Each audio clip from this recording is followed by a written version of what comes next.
Welcome to the Gaming Lounge Podcast, episode 34. Once again, I'm your host, Sebastian, and I'm joined by Dory. How's everything going, Dory?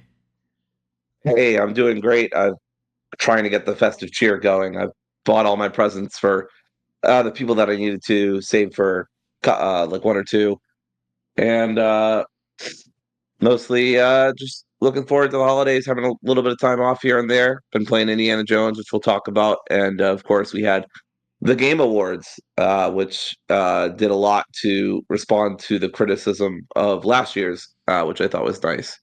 So we'll talk about that. Yep, I got all my Christmas shopping done. I got one more week left until winter break, but this next week is state testing, and it's going to be a boring couple days of sitting around, walking around, and dead quiet for a couple hours. But after that, get to have fun with the kids for a couple days, and then it's winter break, and I'm off for 2.5 weeks, which is awesome. Um, so as Dory mentioned, we're gonna talk about the Game Awards today, and we're gonna talk about Indiana Jones. That's gonna be our only two topics, but they're gonna be long topics. The Game Awards is gonna Yeah. be a very long topic, so it's easier just to make two topics. And so let's start with Indiana Jones and the Great Circle. Dory completed this game. I'm pretty far in, and so I'll let Dory start with her impressions of the game, and then I'll talk about my impressions as well. Go ahead, Dory. Sure. Yeah. So I wrote this out a little differently than I usually do. Usually I do pros and cons, but this one I just kind of did a stream of thought. I just want to say from the get go, I'm not a big Indiana Jones fan. I don't. I even growing up, I never really got into the movies. I did watch them every now and then, but I was always more of a Star Wars kid. I never really got into Indiana Jones like some folks did. I also just like, I guess this is my like quote unquote woke like moment here, but like I just generally in 2024, I'm just not big into white people going around the world taking artifacts from other cultures. It just kind of rubs me the wrong way. There are some moments in this game though that are nice in terms of Indiana respecting the cultures and like I they always do this thing in these kind of games where they do the same thing with Laura Croft in the Tomb Raider games where it's better for her to have it than whoever she's trying to stop, right? So it's okay for her to take it just so Trinity doesn't take it, or in this case, the Nazis don't take it, right? Which Yeah, I yeah. Well, Indy just wants to put it in. Indy just wants to put it in a museum and take care of it. He doesn't want to. He's not. Yeah, no, I know, and you want it belongs in a museum. I understand that. Yeah, he's not. I've mixed. Go ahead. I'm kind of like the antagonist in Black Panther. I forget his name. Kilgrave. Killmonger. Uh, Killmonger. Thank you. Kilgrave is Jessica Jones. Yeah. I'm kind of like Killmonger, where I have a very critical view of museums. Not that I think they're bad necessarily. I like museums, but again, it's just a thing with me that um I think it's important to preserve traditions, especially if the people are dead or whatever, right? That's one thing. But if the people are still alive, right? I feel like that's another. I feel like it's really weird. That's why I think that scene with Killmonger is really good in the British Museum, especially. But I digress. That's all a big digression from the game itself. Yeah. Not that. Just a little background of why the game's not like super for me, but Yeah. even so, yeah, go ahead. Not that archaeologists go into giant tombs and solve Right? puzzles and It's get not like chased these by are giant games that are complete. boulders. Yeah. Right. So it's not like these games are completely accurate anyway, Hmm. which is also worth remembering. But anyway, that all aside, as a video game, I think it's pretty good. And maybe it's great. I don't know. I go back and forth on it. I'm not the target audience, and I still enjoyed my time. Is the main point I'm trying to make here.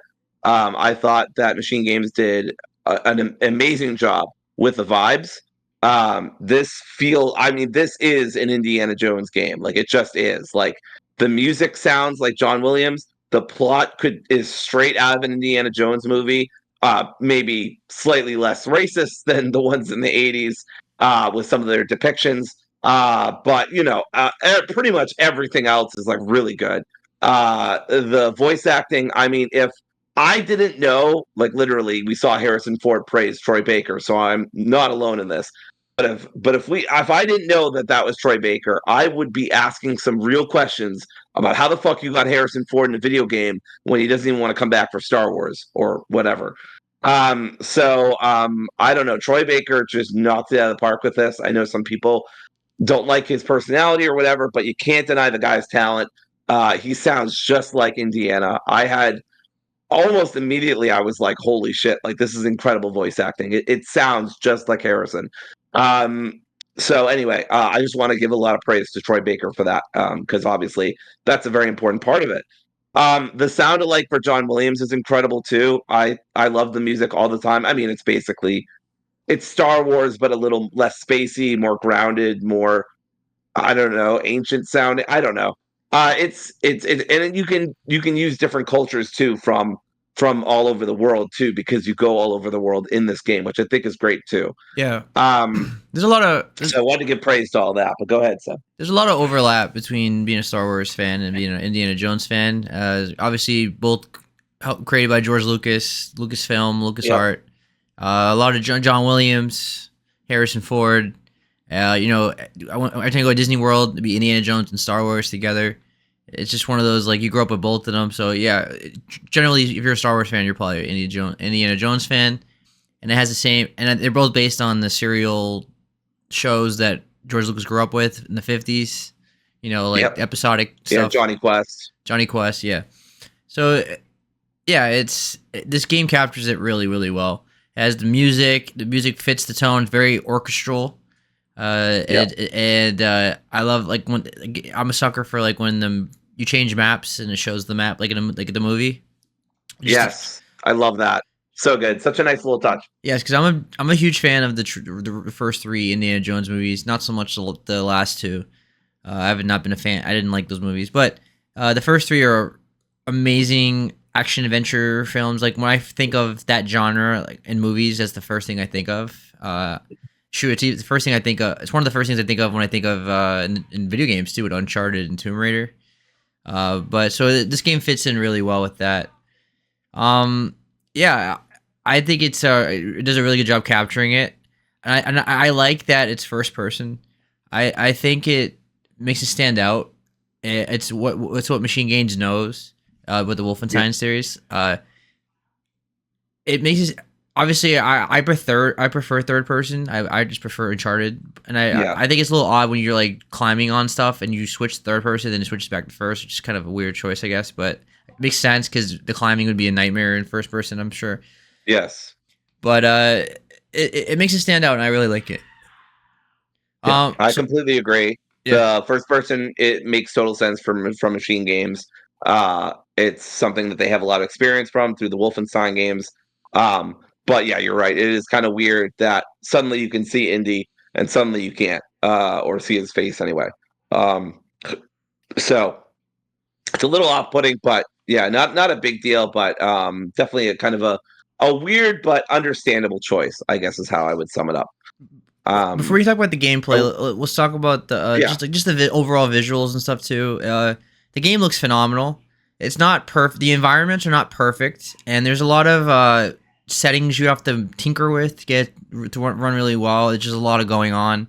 I had some yeah. issues with both my laptop and my computer. My laptop's a 4070, my computer's a 4080.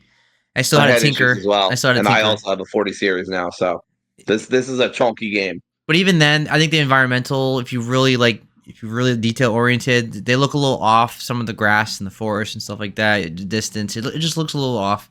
But it's not a big deal. I think the big thing is the character models look phenomenal. Like they're very expressive.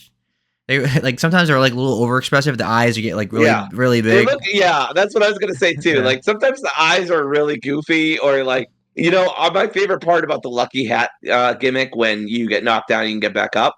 Thanks, Chumbawamba.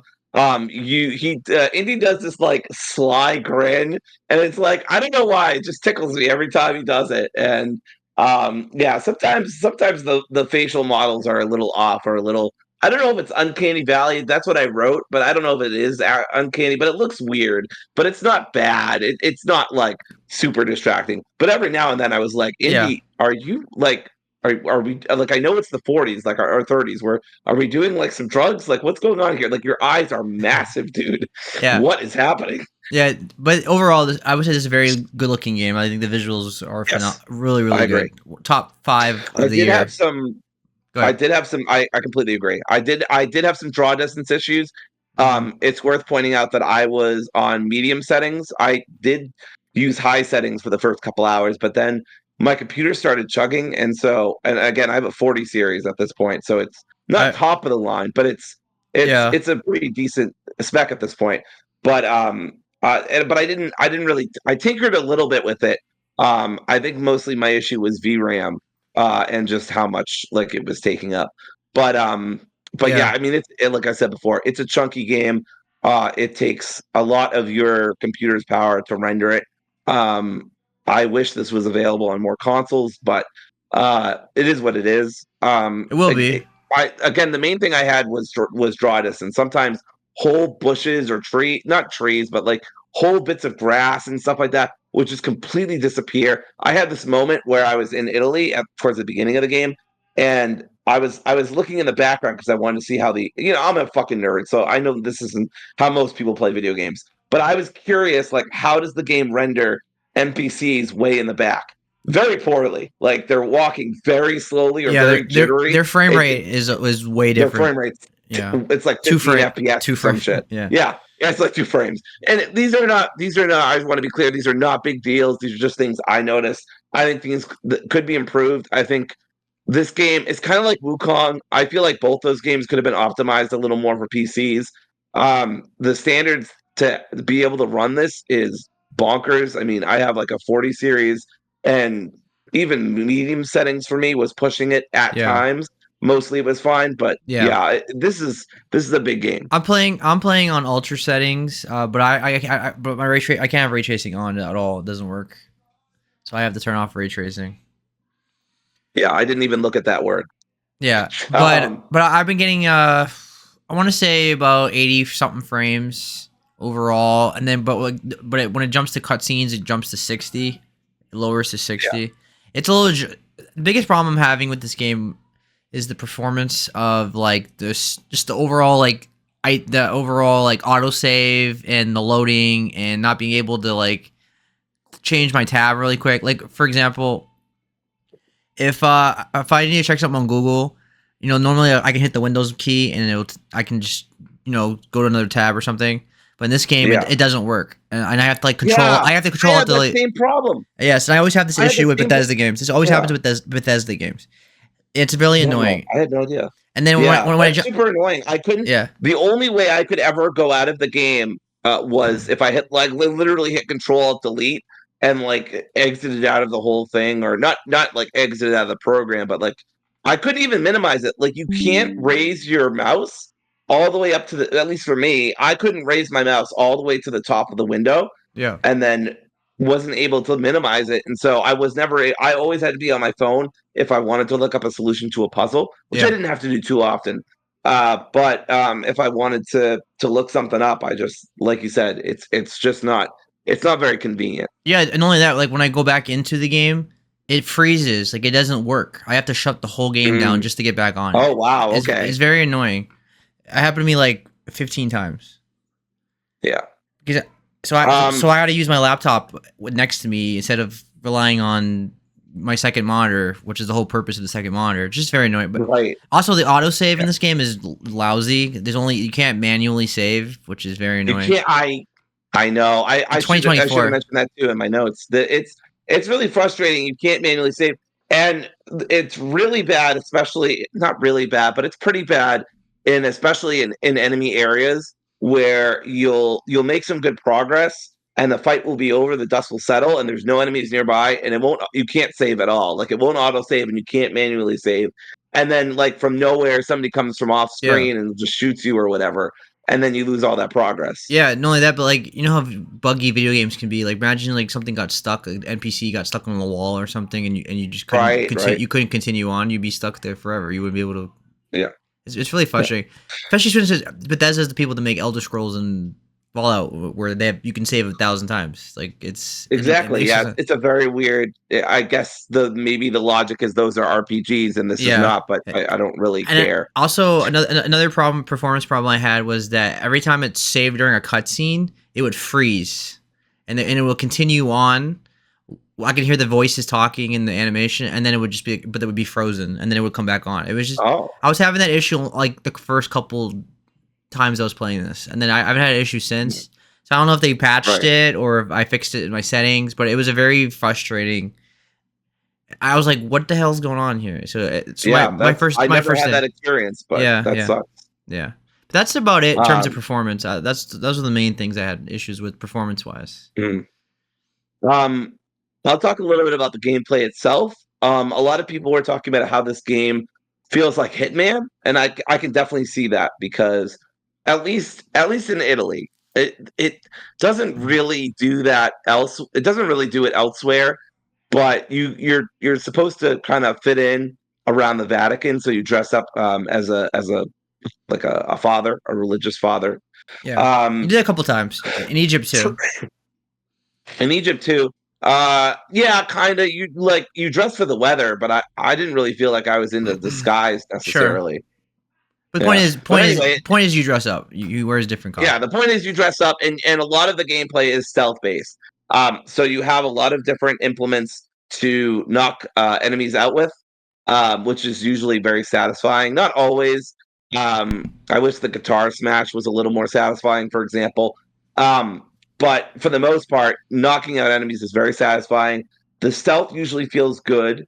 I usually feel like it's a balanced degree of the enemies don't catch you immediately, but it also isn't like Metal Gear Solid where like you can run by them and then immediately like just run by them again or whatever, like some fucking Looney Tunes bullshit. It felt decently balanced overall. How was it for you? I agree. The stealth is pretty good. I'm not a big stealth person, so generally Yeah, I like to just run in, but can't do that in this game. You'll get overwhelmed by a bunch of enemies, so you have to yeah, stealth. But the stealth is it's pretty good. It's forgiving. I don't feel like I'm overwhelmed. I don't feel like I have 100 enemies around me, or I feel like I'm always one on one in some way. There's different ways to tackle. There's different pathways you can take.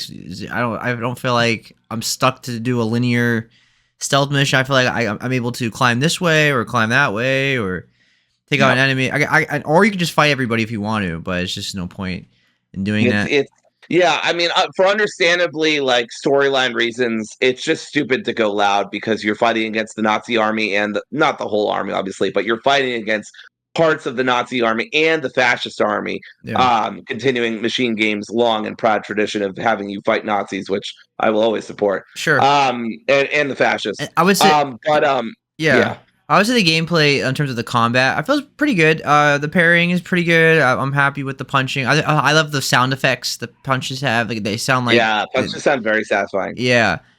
And it's still ragdoll animation when they die when they Yes. knock get knocked out is funny and Video games are back, baby. yeah, When they get absolutely flattened, it's very funny. yeah. They'll go into weird poses and stuff. Yeah, so the stealth's pretty good. The combat's pretty good. It's not like amazing. I've played better stealth games and better combat in games, but I think I I I guess the thing is I'm not the target audience in terms of like puzzles. I'm not a big like, let's go discover a secret cave somewhere and solve a puzzle. I'm not a puzzle person. I don't like to sit there for 45 minutes and solve a puzzle. I'm just not that person. And this game is very stealth puzzle, cutscene, Yep. cutscene, stealth puzzle, cutscene. It's the same three things three times, which is I'm not saying it's a Yeah. bad thing. Uncharted is the same way, but Uncharted has more gun combat and stuff like that. Yes. But it's still the same thing.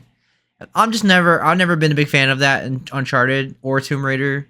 I always think it drags the pace for me. But other people probably disagree. But that's just me. Yeah. I just don't like puzzles that much, and this game has a lot of them. But they're not like overwhelmingly difficult, or I don't feel like Yes. I have to have a PhD to understand it. Like I feel like for the most part I haven't had to look things up, and if I did, it was pretty. The walkthrough for them was like a minute, so it wasn't like Yes. 25 minutes of like I had to write something down. It was very reasonable. So what do you think? This This was one of the reasons I was nervous about playing this game. I'm similar to you, not really a puzzle person. I don't mind them sprinkled throughout a game. That is totally fine. And I like having my brain tested. But overall, I'm not a big puzzle person. I struggle with depth perception, something I'm struggling right now with Paper Mario. And it's just not something I always enjoy to have in my games. But I will say that I would say about 75% of the time I did not need a guide, or only needed a guide like at the last second just to really finish off a puzzle. Most of these are pretty self-explanatory. There's your obligatory like mirror light puzzle. There's some symbology puzzles. It's all classic puzzles that you'll either literally see in an Indiana Jones movie, or you'll see in an Uncharted game or a Tomb Raider game. Like it's not it's not doing anything super new, but I don't think it's doing anything wrong either. I agree with you, by the way, about that kind of repetition of stealth, puzzle, cutscene. The game does feel a bit predictable at times for me. That's one of my major criticisms of it, actually. There are moments in the game where I question why the characters act like they do. Like, there's this ongoing villain, or antagonist, I should say antagonist, throughout the game. And Indiana, despite killing a lot of fascists and Nazis and people who get in his way, does never really puts this guy out. Like, he'll knock him out, and it's for storyline reasons, so I understand why they did this. But it does get frustrating because, like, after the second time, I'm like, Indiana, I feel like this guy's going to be a big like obstacle for you. Let's just like shoot him. Well, they could do the same thing And with Indiana Jones. Like they could have got shot at any time and just I know there's but definitely that's moments it's movie where logic. It's movie logic. it's movie logic, absolutely, where Voss just has Indiana beat. It's frustrating because I know exactly. It's not like, I'm not saying it's badly done or badly written. It's well voice acted. The voice acting is excellent across the board. By the way, Mm-hmm. Voss's voice actor is great.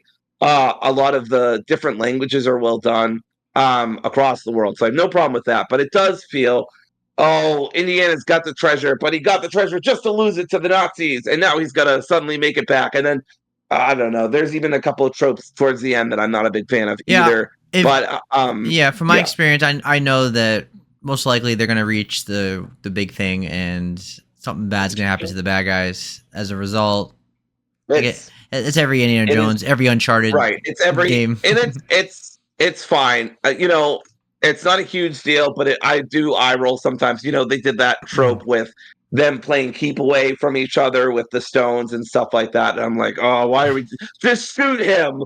Like, what are we doing? but Um, but but yeah, to it's get not a big deal. It's just yeah something that makes me eye roll and makes me a little frustrated. yeah, And that's yeah, but to get back to the gameplay, I'm not the biggest fan of the open world sections. I would have preferred a much more linear game. I mean, this game is linear if yeah. you just go from point A to point B, but And I did. right, but I don't. I've done some side stuff, but I'm not like super into it. It's Yeah, cool. Like I'm saying, it's not bad. It's not bad. And some people are gonna be really into it. I'm sure a lot of people are gonna put 80 to 100 hours sure. in this. But after I just went through like a Dragon's Dogma, Metal 4, Blue Yeah, Alchemist, Wukong, all these games are 70, 80, 90 hours. Like I just don't have the energy to like go through every single cave and I agree. find but I also This is no, that's a me problem. But at the same time, sure. I also think that I think this game would have served a little better if it was a little more linear. Because I feel like the open world kind of drags it down. I feel like because I agree. it's just I don't. It just turns into like Assassin's Creed Origins, like when you're in Egypt, for example. And I'm just Yeah, like, yeah, I'm not feeling this. I don't know. I know people are gonna be like, well, you just like linear games and like you're boring gamer, but like I don't want to. Some games I don't want to be like in the world for 70 hours. You know what I mean? Like I just want yeah. like a nice 25 hour experience out of this instead of like 45, 50. Not saying this game is 50 hours because you can definitely speed through it and stuff like that, but it doesn't it drags it down for me a bit, but that's just me. What about you? Yeah, no, I agree. Game Pass says I spend about 17 hours, 52 minutes in it, and that was speeding through it for the most part. The game does force you sometimes to do side missions, and I wasn't Yeah. a huge fan of them. Like, for example, like there's one mission that is repeated throughout the whole game about giving medicine to needy people. And I was like, there's nothing wrong with it, obviously.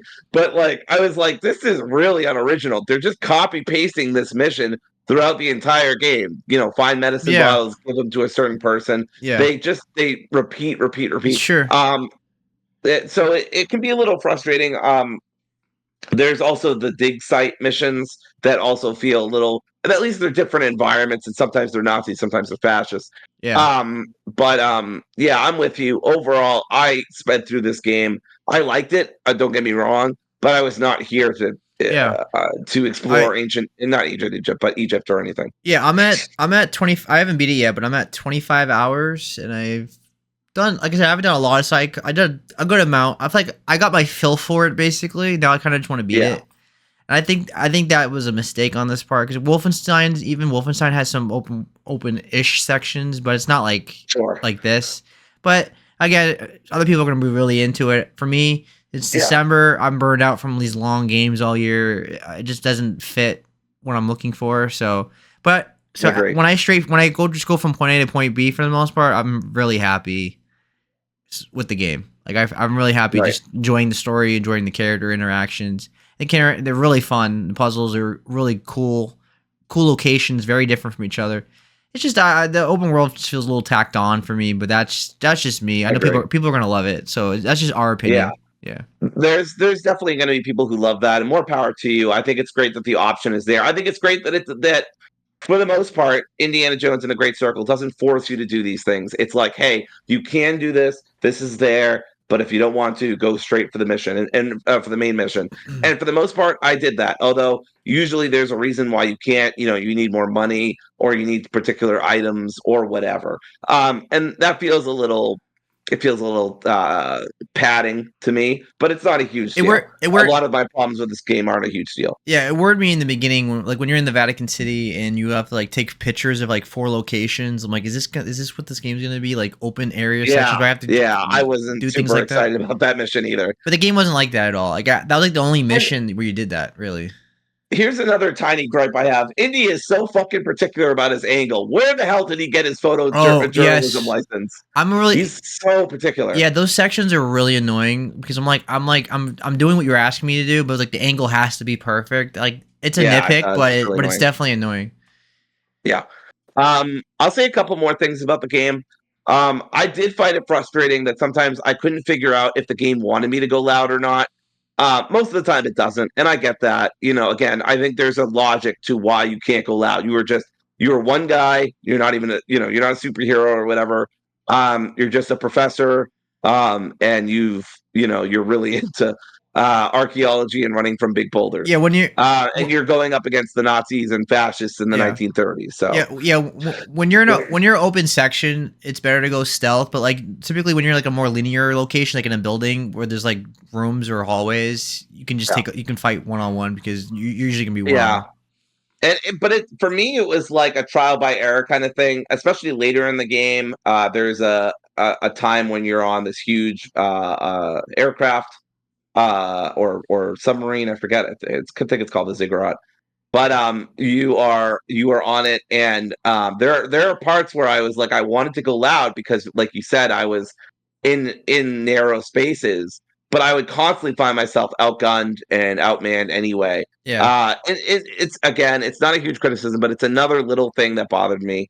Um, I think my last criticism of the game, just to wrap up the conversation for the most part, I felt that the hand to hand combat, although it felt satisfying to me, and this could just be a skill issue. This could be just a get good thing.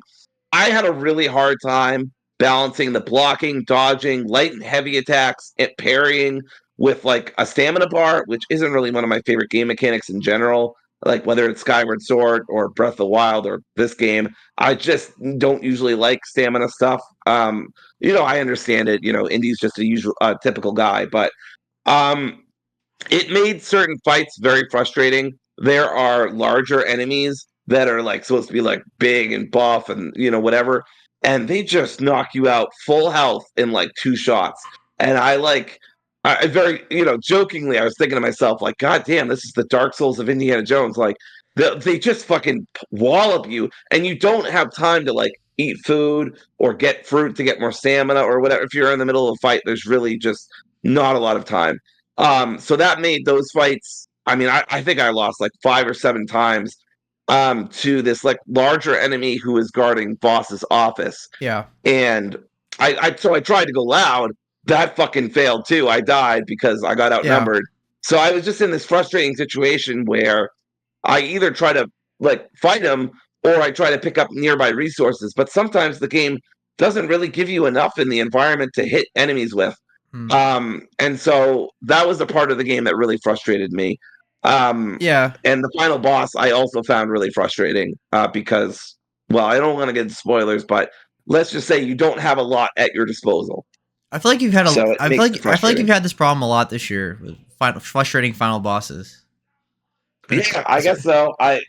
Disappointing I wish it endings hadn't been. and tough final bosses. I know, and I don't mind final bosses being tough. Like obviously they should be tough. They are the final boss, but there are different ways to organize difficulty in terms of AI. And I just felt like this year, was just not a good year for it. If I don't remember all the final bosses I fought, but with what Seth is saying. But I do want to say overall, I had a pretty good time, if not a great time. If we wanted to give it like out of 5, I'd probably give it like a 3.75 or 4. If you were doing like an IGN score and you don't do decimals, I'd probably give it an 8, but it's like a really weak 8. It's like a Starfield 8. It's not. I don't love it, but it does most of what it's trying to do pretty well, if not great. So yeah, I think this is for Indiana Jones fans. This is a home run. I had a really good time. I enjoyed myself overall, despite a bunch of small criticisms. Yeah. The, my final criticism would be the I don't like the bag system. Like the accessing the bag was just like very just the way it looked. It was just a lot of like icons or and it Yeah, just got annoying accessing like a weapon and food. It was just like it was not my favorite, but it wasn't the worst. But the controls were good in this game. I used mouse and keyboard the entire time, and it plays really well. I feel like I had easier time with the combat because I had a mouse and keyboard, and it's a first person game. It's just tailor made for mouse and keyboard. Even though the Steam encourages you to use a controller for this game, I feel like mouse and keyboard was really good, and I feel like the controls overall was really good. But the bag, I wasn't a fan of accessing the items and stuff. But again, just a nitpick. So overall, to wrap up the conversation, I'm around the same. I do like it a little better than you, but still like low 80s, low 8, like 8.2 if I had a grade or whatever. It's like it's a combination of small nitpicks that add up to like a problem, I guess. But but nothing glaringly bad. It's just nothing that's like oh my god, mind blowing either. Like that is yeah. People who are like, "This is a 9 out of 10. This is game of the year material." I'm like, I don't see that yeah. personally, But but like, you do you. that's always been my opinion of I love the Wolfenstein games, but none of them are like, oh my god, mind blowing. They're always been like a nice Sure, 8 out of 10. Like I feel like which is fine. Bethesda Which is games. fine. I'm a big Bethesda fan. I played almost every game Bethesda's ever made, and almost all their games are 8 out of 10s, with some exceptions. Where it's like, yeah, it's not the best game of the year, but it's definitely a good game, and it's a really good game. Recommend it for everybody. And that's what this game is. It's a perfectly 8, which is a great score. 8 out of 10 is awesome. Yeah, for sure. It's a must play if you're into everything we talked about. Adventure, action, Yeah. adventure, cinematic, puzzle If solving, you all that like punching Nazis and fascists, scenery. boy, do I have a great game for you. Yes, you get the I punch. have a great studio for you, This whole honestly. game, you get the punch fascists and Nazis, perfectly That's timed. fucking awesome. I never got ludonarrative dissonance. I never got like, wow, Indiana Jones is a fucking mass murderer. I was like, no, Indiana Jones is killing mass murderers. Like, I'm okay with this. Like, this Yeah, does not bother me. And also, yeah. obviously, for the most part, you can play this game stealthy and you can just knock people out. I mean, they probably have horrible head trauma, but they're not dead? Question mark. Yeah, well, you got to turn off the logic because like Indiana Jones is Yeah, technically for sure. it's technically a mass murderer. So is Nathan Drake Yeah. in Yep, yep, yep, Lara yep, yep, Croft because like Indiana Jones yep. straight up murders And people she in the dealt with movies. that, I think, for like 5 minutes and then went right back to killing. I So good mean, job. yeah, Beautiful dynamic. Lara Croft like straight up flooded an entire village. Right? God, I hate that game. And she was like, whatever. Stupid. Anyway, The real wasn't the real villain Trinity the whole time. No, Laura, no, Laura, you just flooded an entire village. you Anyway, just you just killed so many orphans. You just made so many orphans. yeah, but yeah. So 8 out of 10. It's a great game. Go play it. It will. It's in my top 10. But it's in the bottom of the 10 because it's not on the same level as my top 5, which is like super special, which we'll talk about in the Game Awards. To shift our conversation now to the Game Awards, which I want to say right off the bat, I think this is one of the best Game Awards we've had in a long time. I feel like overall, like, it had in the second half, and my sound probably went down because my mic Yeah, messed up. But even though it fell off a bit in the second half, it's an half. yeah, it still was overall one of the best we've had in a long time.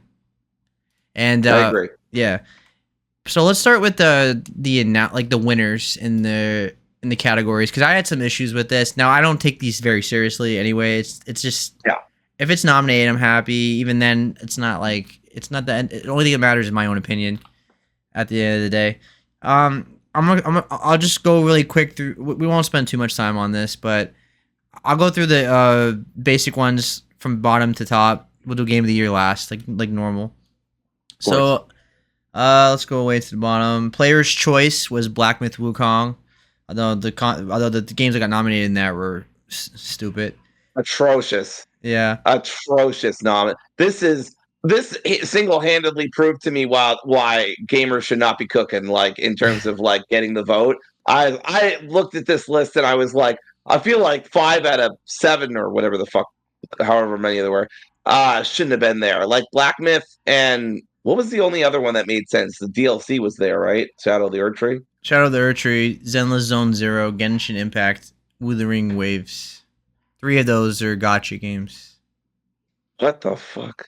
And Yeah. that's and this is why they don't do that for the, I don't mean to be all anti-democratic here, but this is why this is not a popularity contest, or at least this is why At most least award for shows gamers, have it's like a not. people's choice and then they have their own board come together, because like 3 of those are like, what the fuck are they doing there? Levels of like, I don't know what we're doing here, folks.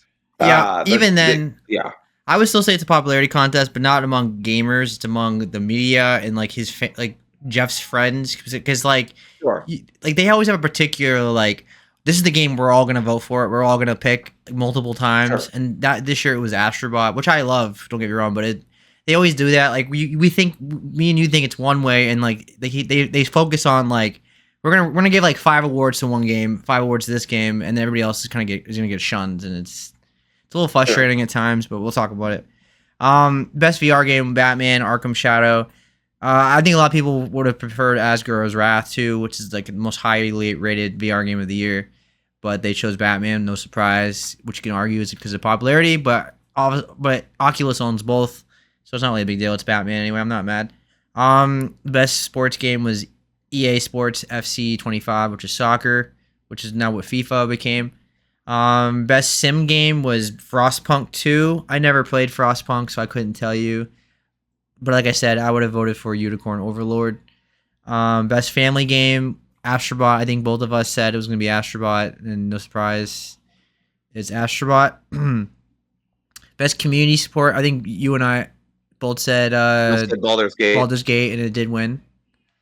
Good. I mean, we're getting freaking new classes already, so Yeah, we're getting new subclasses. They're putting in like crossplay and photo mode. It's fucking Larian. I mean, it's yeah. it still kind of makes me sad that we're not getting any DLC or expansions or something. I know their hearts wouldn't be into it though. If we did get it, it would probably wouldn't be as good. Yeah. Innovation and accessibility went to Prince of Persia: Lost Crown. I couldn't tell Sure. you. I don't know what it did. Yeah. Nope. Best fighting game was Tekken 8. I think we both Of called course. it. Yeah. Yep. Best highly rated was in the 90s. Best action game. I think both of us picked Black Myth Wukong, and As it should. that's what it won. But Stellar Blade, I think you had like second. Stellar Blade was a close second, right? Or Shit. What were the other nominees? And then I'll tell you. Black Myth Wukong, Call of Duty, Helldivers 2, Warhammer, and Stellar Blade. Yeah, I guess. Well, Stellar Blade was the only other game I played, but yeah, Stellar Blade would be a close second. It's a solid game. I hadn't played any of the others, and I would rather be. Well, I'd rather a lot of things happen to me than Call of Duty win Yeah. that.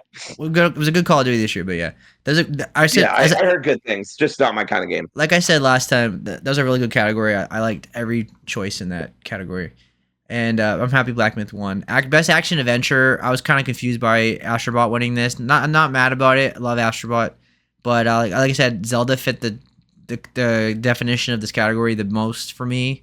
Yeah, But because I would have had Silent Hill 2 win this, but apparently Silent Hill 2 couldn't get jack shit, as we'll find out. yeah. So I'm with Seb. I'm probably not as salty as Seb is because I don't think anything is as salt. I think he's like the Pacific Ocean right now. But like I'm like a nice concentrated bit of Yeah, of salt. You know that girl with the umbrella kind of salt. I'm that kind of salt about it. in a joking way. In a joking I'm way, not yeah, screaming for at the sure. sky, but No, I guess it was a bad. I guess the fact that Silent Hill 2 wasn't nominated for Game of the Year was a bad sign for the game. Um, games for impact. Neva won it, which I think both of us called Neva as well. Right, Dory? Did you? sorry, I was talking to the love of my life. Sorry. No worries. Neva won games of the impact. Oh yes, I think we both Neville called was a that. great game. Yeah. Yeah, yeah. It had a lovely message about how cute dogs are, I think. I don't know. It was a great game and it looked beautiful, but didn't win the award that I wanted it to win. So I'm a little mixed on Neva Uh, winning this and not the other one. yeah. But good for Neva. Good for Neva. Best role playing game. Like I said, the category was very stacked, but overall, I agree. Yeah. Metaphor was the best RPG of the I year. agree with Metaphor. I'm like torn between Metaphor and Infinite Wealth, but I don't care about like I don't mind Metaphor winning. I loved Metaphor and I have no problem with it winning. Yeah, most anticipated game was Grand Theft Auto 6. It's no surprise to Duh. anybody. Yeah, best debut game and best indie game was Balatro. I mean, I think Balatro was going to get both of them, but I still would have thought like Animal World had a chance at debut game at I wanted least. to hear Donkey at the Game Awards. Fuck Belatro. No, not really. Fuck Belatro. I think it's awesome that this one guy just did this fucking game and got all this praise and stuff. Yeah, But I would have given one of these to Animal Well just to hear Donkey that's what I'm on the Game saying. Awards would have been amazing. Yeah, I But just thought like, they always get obsessed with like giving everybody like one game every award. Like I feel like it would, but that's just it's not a big deal. That's how I would do it. Reward people different rewards. Unless you're like Baldur's Gate 3 level. Best multiplayer, Helldivers 2, no surprise, right? We both yeah, called that. Best adaptation, which was Fallout. I know people were upset that Arcane didn't win, but Fallout has more of the mainstream appeal. Is at the Emmys and Golden Globes and that kind of stuff. Like it has like the mainstream. honestly, I hate to say this, and maybe it's not true, but I also feel like it's live action and it's not animation, and there's still a bit of a bias in the upper echelons of society in terms of like, well, animation isn't as serious as live action. But that's just me. That could absolutely not be true, especially in more gaming focused circles. But that's just something that pops in my head too, because Arcane is a lot more experimental with its styles than obviously a live action show is. That could be the case, but I think Fallout is that good. It's really that good. Yeah, yeah, it got literally like Emmys and shit, right? Yeah. It got I wouldn't. nominations up the wazoo. I wouldn't just say that because I'm very critical of adaptations. All right, best Yeah, audio. This is where I was salty the most. yeah, They gave it to Hellblade 2, which it's not a bad choice. It's just that Silent Hill 2 had like one of the greatest audio designs I've ever heard in a game, and Hellblade 2 won like more words than I expected because I don't really particularly care for that game. I don't think it's a bad yeah. game, but I don't think it's a great game by any means. I like the first game much better, and I think that's the majority opinion. I want to say, but I don't want to speak for anyone else. But it it was it kind of went by the wayside. It didn't sell very well. It's just like yeah, Yeah. but just It pure wasn't the hit that Xbox wanted, and yeah. I personally like it more than the first one. I'm in the minority on that one, but that's okay. But I agree with you. I was really salty about this. I'm not going to deny the audio design and Senwa's sacrifice isn't really good, maybe incredible, but Silent Hill is just on another level. And honestly, I don't want to be like throw a dog a bone here, But Silent Hill 2, apparently, as we found out, wasn't getting jack shit otherwise. So I may as well give it for something. We should have got this But yeah, for audio. Like that's where it like should have. if It Silent really should have. I can understand not winning best narrative, but at least audio, like you should give it that. I would have been It happy. should have won. I think it Yeah. should have. Well, I don't know. I bounce between that metaphor and Infinite Wealth winning best narrative, but No, but yeah, I'm saying like I'm yeah, okay with Silent Hill 2 not winning best narrative. That's okay with me because no, I get you. it's a stacked. But like audio, Yeah, come on. audio is I agree. Best score in music, they got it right this time. Final Fantasy VII Rebirth. I feel like Yeah, overall. Go ahead. Go ahead. Oh, yeah, I was just gonna say, I just want to give a shout out to Stellar Blade. I know I did this last time. I really encourage everyone to go listen to that soundtrack. It's really, really good. It's the only soundtrack the whole year that I went out of my way to look up on YouTube and try to find and listen to the original songs. They're just really catchy. They're really fun. They're really well done. And it rhymes, so it has to be true. Yeah, I just really recommend that. I'm not like upset that it didn't win. I totally understand. I love Rebirth soundtrack. I loved all the other soundtracks nominated pretty much. Yeah, It's great Silent Hill category. 2 and Metaphor, Yeah, but it was a great category. I was happy with every pick. But Final Fantasy VII Rebirth, I agree with them. It had a great balance of orchestra. It had techno. It had rock. It had a theme song just for a dog. Like it was a really great soundtrack. And I guess it's cheating because Final Fantasy VII is my favorite soundtrack of all time, the original. So is it cheating? I guess.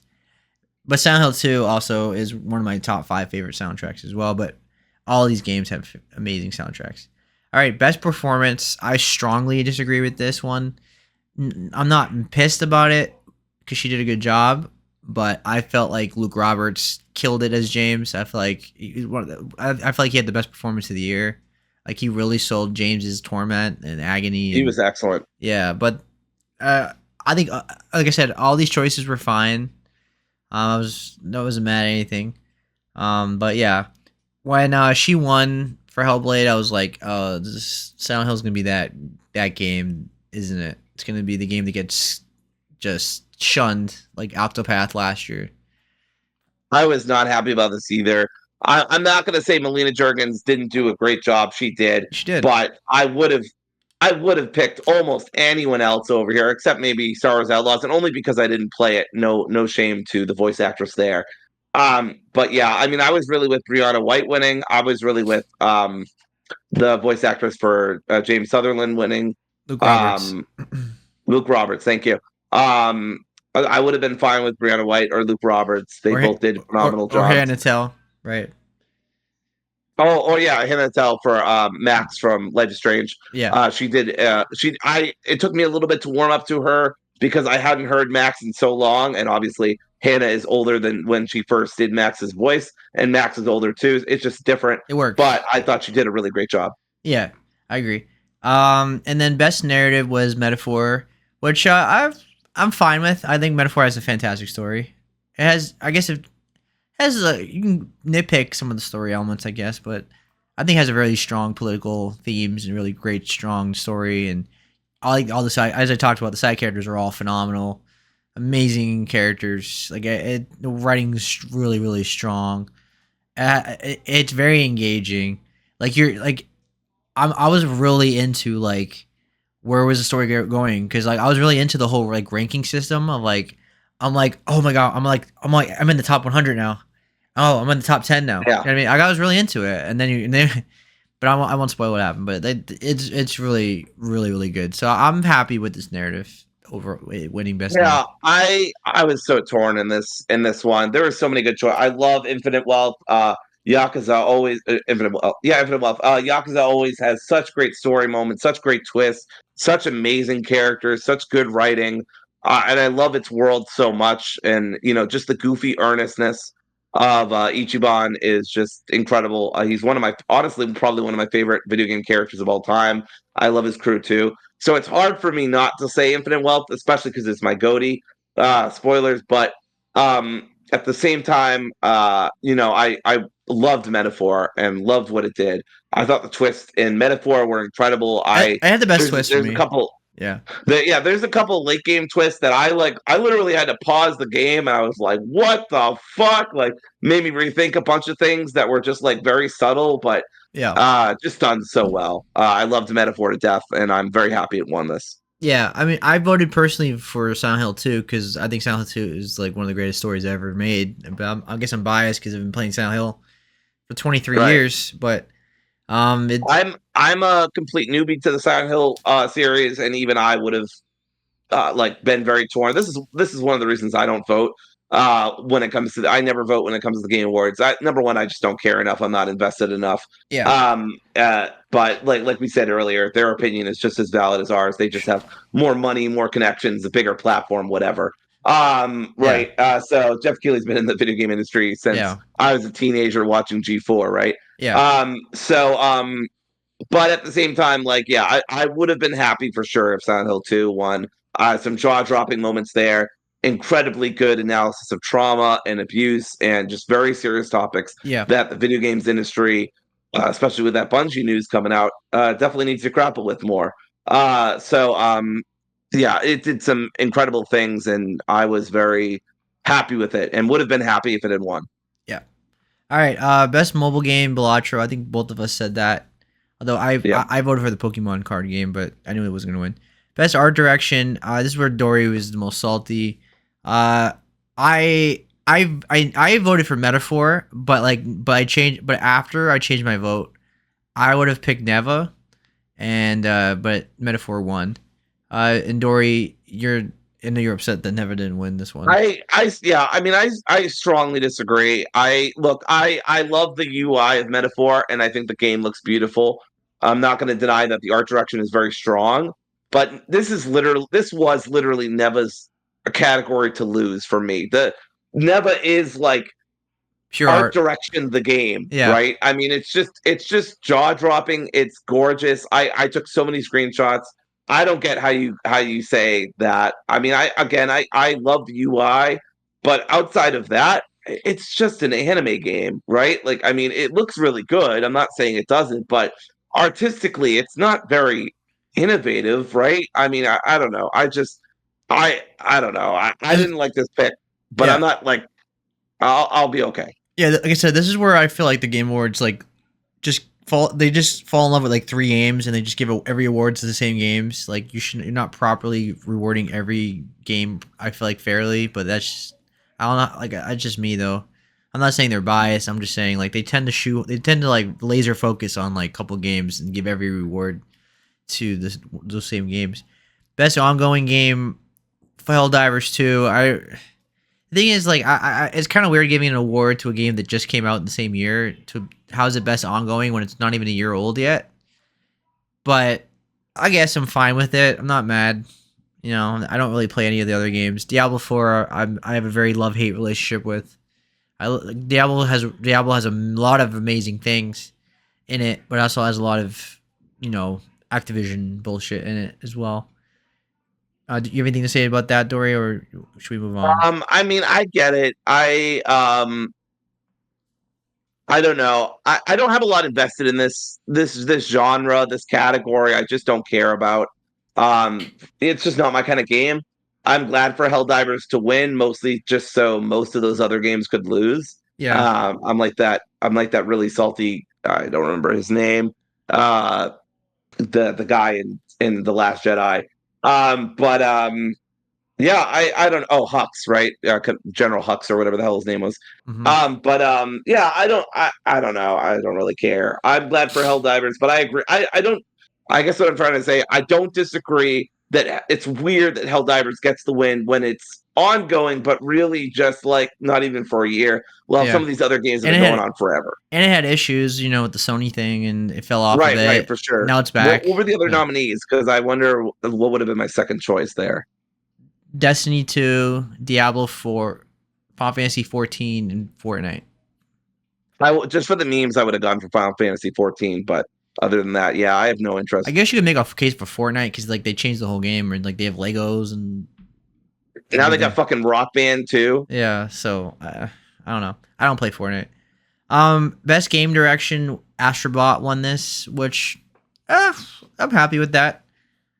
Game direction. I think I voted for Metaphor, but I love Astrobot, and yeah, game direction's phenomenal in that game. It's really awesome, just like collecting parts, and all the levels are very unique from each other.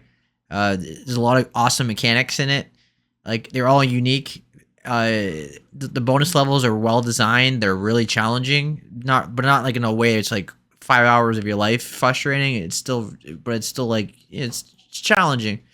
And I think the game direction of Astrobot's phenomenal. So I have no issues with that. What about you, Dory? You rate Yeah, I don't know. This was what direction for the game again? game direction, Game direction. Yeah. like gameplay, I guess. Another category I don't have a lot of investment in. I was fine with really any of these winning. I think it made a lot of sense to have Metaphor win, but I guess they went with Astrobot, and I can't really comment too much because I never played it. So Yeah. Well, game of the year. So before we get into like the winner and everything, the fact that Helldivers 2 was nominated for so many categories and won several of them, shouldn't have Helldivers 2 been nominated for game of the year over like a DLC at the very least? Like so many should have been nominated over a DLC in my opinion. But yeah, yeah, like I can understand Balatro. Like people have opinions about it, but I can understand it. It was nominated for 3 categories and won 3 of them. Okay, you put Balatro in there, but the fact that we put a DLC in here, and just also keep in mind, Shadow of the Erdtree didn't win shit. It didn't win a single thing, and Shadow of the Erdtree is a phenomenal DLC, arguably the greatest DLC ever made, right? But it didn't win anything. So what they did this whole like thing where they came up with this new rule at the last minute just to include this game, only it was for a it to not to PR win. thing. Only for it to That's not to all I win. can fucking think of. It was for PR. It was to get people talking, to get people engaged with it. Remember that the Game Awards were coming up. I mean, it's a fucking PR move. That's all it really. Even if that wasn't the intent, which I doubt, that's ultimately what it was. Because, like you said, Ertree didn't win shit. It ultimately was a nothing burger, and it was a setup for the best, one of the best bits in the whole thing was Statler and Waldorf saying that they nominated DLC. And then they made a joke or whatever. Uh, why did you do this? There was no reason to nominate it. It didn't win shit. It didn't even matter. Like But you just got a bunch of people pissed off for no reason, like they yeah, did with Kingdom Hearts. had they just did like a remake, remaster, DLC category on its own, give it that's how you give it a reward. Awesome, right? Give it an award. Like I don't know why we don't have a remake, remaster. If you're just gonna shun Silent Hill 2 and shun like remakes and remasters and DLCs, like then do its own category. Why is it not its own category? And that's my issue with this. But we talked about this in depth last time. The big thing is Astrobot won Game of the Year. Astrobot was a big winner overall. Like it won Game of the Year, Best Game Direction. It won Best and it won Best Family Game. And yeah, Best Family Game. So Astrobot, huge winner, right? And I guess typically when game wins Best Game Direction, it's usually a good sign that it's going to win Best Game of the Year because like it has Game of the Year. Oh, it won Best Action Adventure too, right? So like it won so many awards that it's not surprising that it won Game of the Year. I guess, right? Right. It won more awards than any other game. I feel like. So Yeah. yeah, Yeah. I mean, I'm not. Look, I haven't been shy about the fact that platformers aren't generally for me. I have enjoyed the last couple of Astrobot. They were pretty good games. It wasn't. It wouldn't have been my first pick. I was happy that Balatro and the DLC didn't win. This was probably like the third worst quote unquote result for me, and that's like magnitudes like farther away than Balatro winning or DLC that's winning. it. Yeah, So I'm not unhappy about it. I wasn't like happy either, but I was like, cool, I guess. It's a very positive game. Lots of people rallied around it. It sold well, it reviewed well. It makes sense. I'm not going to deny the logic behind it. It wouldn't have been my pick personally. I would have picked Metaphor, but good for Astrobot, good for a Sobi team. What's fucked up is that this happened a couple times in the Game Awards. You would have these teams come up, or you'd have developers or publishers come up, and I'd be like, "Hey guys, where's the fucking team? Oh, that's right, you fucking disbanded them." And Team Asobi is literally from Team Japan, right? Or Sony, one of the studios that Sony used to have, and rose from the ashes, made this game, and then fucking got Game of the Year. I don't know how the fuck you do that, but like all props to Asobi for being able to do that because that's incredible. Like my hands are up like Martin Scorsese. Like that's got to be cinema. I don't know. I don't know what is if that isn't. Yeah, safe to say Astrobot is the mascot of PlayStation now. I feel like that's the safe thing to say. They're all in every advertisement. They're on the website. It's just they're the Mario of PlayStation now. They're here to stay, and I love them so much. I have a plushie. I'm a huge Astrobot fan. I have like stickers, and I'm gonna get a shirt. I love Astrobot. It's like, yeah, I think it's an amazing mascot for Sony. I love that game. It's my second favorite game of the year. I voted for Metaphor. That's my game of the year. Big surprise. We've talked about this many times. Astrobot was my game of the year for like what, a couple weeks until Metaphor came out. But Astrobot is one of the greatest platformers ever made. It's on the level of like the greatest platformers, Banjo Kazooie, Super Mario World, Mario Galaxy. It's in that sphere. I'm not saying it's like top 5 all time, but it's in that. It's in the conversation. And the exciting thing about it is that like it has only it can only go up in the sense that like they can do more mechanics with the gameplay. You can have more like fluid movement, wall jumping, things that they don't have yet. Like there's so much more they can do with Astrobot. It's an exciting time if you're into that. It well deserved game of the year. I've there's really few games where like almost everybody's universally positive about a game. Like you know how cynical people are, like, oh my god, there's a woman main character. Blah, blah, blah. Everybody gets cynical and negative. We look for the flaws. Astrobot really didn't have that. It was like even on Twitter, which is extremely toxic. It was extremely positive. Like the reaction, like it's just a game, and that and people sometimes we want that. We just want like as much as we love the cinematic and deeply emotional games. Sometimes it's good just to have a game where it's just like pure gameplay, pure love for PlayStation, love for everything. And yeah, that's it well deserved. But Metaphor is my game of the year. But I'm super happy Astrobot won. So that's my reaction. Overall, not my choices overall, but it's fine. I'm not mad about it. Like I said, it only matters is my own game of the year, my own opinion.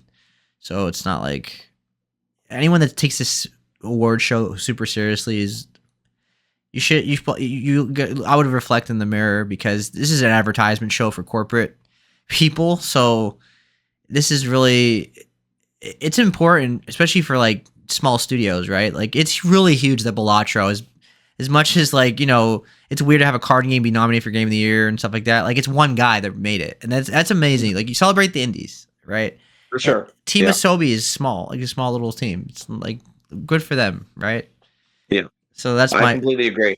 yeah. All right, I last thing I want to say sure. is I want to because we're not really going to have a spot to do this otherwise, so I just want to take this time Yeah. to really highlight. Now I'm going to mess up his name. I'm sorry, but the guy who came out to talk about the layoffs, Jeff Keighley, actually listened to criticism from last year and got this guy again. I'm going to forget his name, but he where is his name? Amir Sadbot. He came out. He had done a lot of work helping laid off game developers find new jobs. Created a free resource that collects open positions in the industry. Gave a beautiful speech.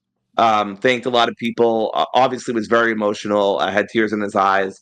Um, it just was a really good, nice moment, genuinely nice moment, and showed that Jeff Keighley was listening. And there was no please wrap it up. There was no avoiding the elephant in the room. Uh, Sven from Larian Studios literally lambasted the entire industry right in front of their face and said, "Hey, a lot of you guys suck. Like, this message is for you." I didn't say it exactly like that, of course, but that's basically what he was saying. Um, Yeah. yeah, I do want to like really highlight these things, especially Sadfat, just because I think the work he's doing is amazing. I had no idea that was even a resource that existed, and you and I are pretty plugged in to gaming. So think about how many people now know about him and the work he does. I think it's awesome. I just wanted to highlight that. Yeah, so let's get into the show itself. Now that we've done the award part of it, like I said earlier, first of all, I think we both agree that the show is way too long. It should be Yes. 2 hours, maybe 2.5 hours at most. But it was like what? I feel like 4 hours. Like it was seven It thirty. was, Seven if thirty was you starting. count the pre-show, it was like 4.5 hours. It was longer. I love wrestling. I watch wrestling. It was longer than an AEW pay-per-view by at least like an hour, and those within wrestling circles are notoriously considered long by some people, especially people in other countries where it makes sense to complain about that. Or if you do it for a living. But yeah, it was, I'm just like, that's my big criticism of it. I would love if Jeff would just hear this message, make your show 2 hours, 2.5 hours, count the pre-show. I don't care. That's fine. But that second half was brutal. Seb wanted to die. I was completely checked out. Like That there was was a just lot so of boring. nothing until Okami was announced, until that orchestra performance where Fluke Guy made his grand return, and until the surprise announcement at the end for the new game. I, I was checked out. It was just a bunch of anime games. It was a bunch of mobile games. It was games that didn't look very good or very interesting. Yes. Awards that didn't He really get me too perked up. It's just, yeah. he like put everything. He front loaded like all the good stuff, and then Yeah, it really did. threw all the ads in the anime games in the second half. Oh my god, the second half was so bad. It was so draggy. Like we were talking and chilling and having fun for like the first like 2 hours, and then like it was dead silent. Like nobody was talking. Everybody was like doing something Yeah. else. I was playing Indiana And we Jones. should I we should was note it wasn't just Seb and I. We reunited with Mitch at the end of the year, one of our old buddies from a older podcast that we did, and I was just, it was fucking silence. I was playing Paper Mario. I think Seb was considering where the nearest bridge was, and Mitch was like, I don't know, he's Australian, maybe fighting yeah. off a snake or something. I don't know. Yeah, I intentionally jumped off the building in Indiana Jones just because that's how I felt. Right. Um, but there was but despite that part, I feel like he did a great job with. I think the humor was overall really good. Like the Muppets were really funny. Like they were roasting the hell out of Yes. Jeff. Like it wasn't cringy. It was actually genuinely funny. It Um, was genuinely funny. I'm a huge Muppets fan. I said this when we were talking about it, but I'll say it again here. If you told me 10 years ago that one of the main ways that we would get Muppet based content in 2024 or just in the 21st century was like a game award show, I'd be really confused. Like, what the fuck is happening? But I don't uh, know. Jeff really loves the Muppets, which God bless him. I love them too. But I'm really happy. Sadler and Waldor fucking cooked them, as the kids would say. Their jokes about the DLC, about Kojima. Have you seen that clip where they're like, obviously you saw it, but like, a lot of people clipped it because they were like, "Wow, did you hear that Jeff Keighley's friends with Kojima?" And then the other guy's like, "Yeah, but does Kojima know?" And then he goes to Kojima, and he looks like,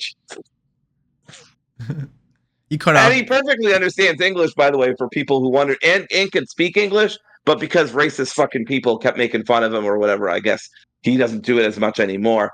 But yeah, it's very funny because it looks like he's about to cry, which I'm sure he's not, but it's just very funny. Yeah. So the interviews were like well paced. I've like nothing went too long. Like I did the Kojima thing normally where he talks like okay, like whatever. But it was fine. So let's talk about some of the game announcements. Now, in terms of game announcements, this is probably one of the best of all time for Game Awards. I mean, and if not the best, I would have to compare it. But like, I feel like I had a lot of games I was interested in. So we'll get into it now. All right. So the first one was the Ninja Gaiden Ragebound, which was really cool. Uh, I've been getting more into Metroidvania in the last few years than I used to be. And this was really cool, and I was digging it. It's from Dotemu, which is the people that made they made Streets of Rage and the Ninja Turtles Shredder's Revenge, which are both awesome beat 'em ups. And this game looks awesome. I just wanted to shout that one out. As well, I'm gonna go in order, and you tell me if you're interested or not. We'll do it that way because I have a lot more Sure, games to you, so it'd be so we're not jumping all over the place. It just keeps it organized. sure. All right, so did you have anything to say about One Move Away? Where was that game where you're moving boxes and packing the car up? Pleasure. This Thank was you. this was in the Uh, pre-show.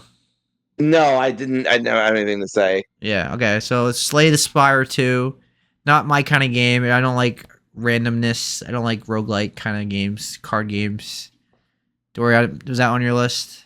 No, not on my list. Okay. Dave the Diver in the Jungle.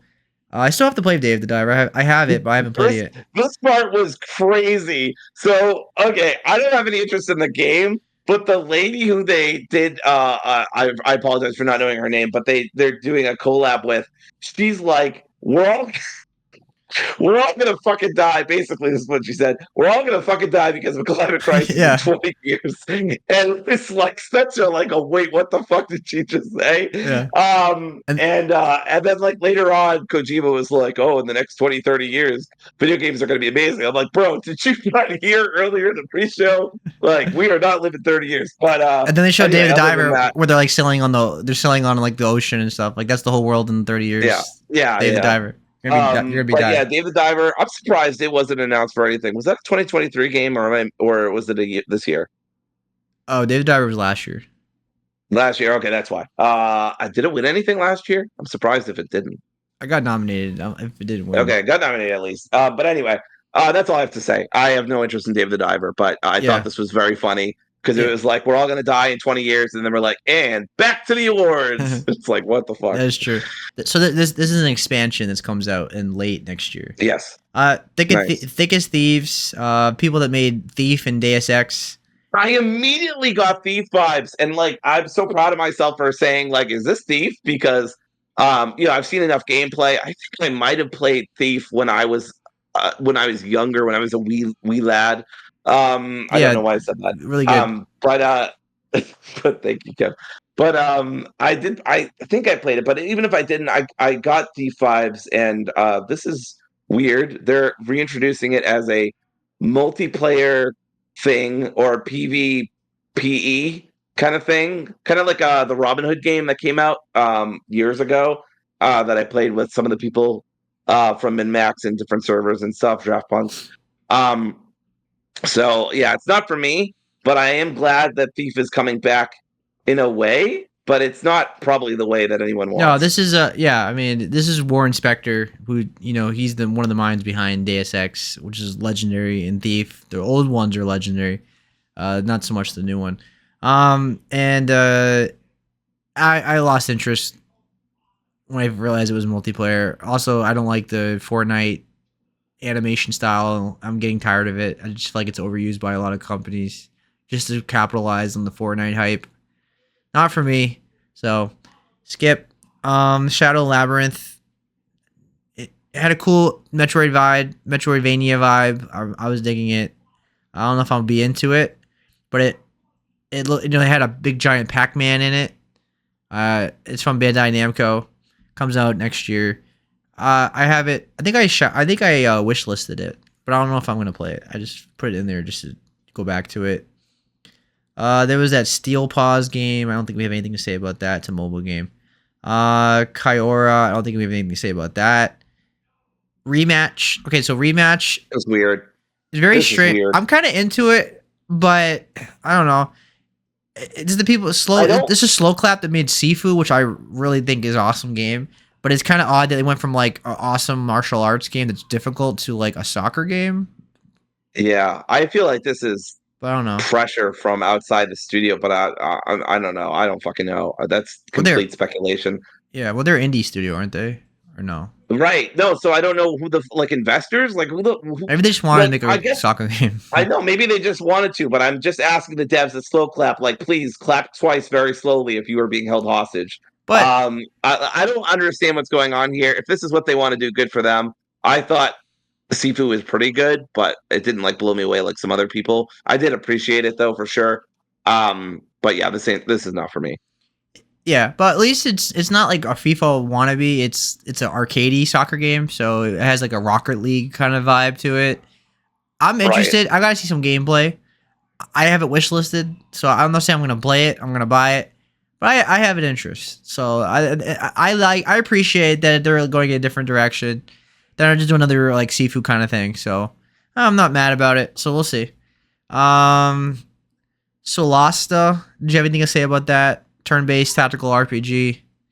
It looked really cool. I have never played any of the Solasta games. I'm not sure Yeah, what I sets haven't it either. apart. Yeah. Yeah, I'm not sure what sets it apart from Baldur's Gate. If it's at all similar to Baldur's Gate, I might be interested, but I don't know. I It just don't know enough about this game to get hyped about it. Yeah, I'm not typically into tactical games, so that's why I never played a Solastro game or don't really know much Worth about it. noting, by the way, that they got Baldur's Gate 3's narrator Amelia Tyler, who's incredible. So that's cool. That can't be a coincidence, right? They're Yeah, like, we want her.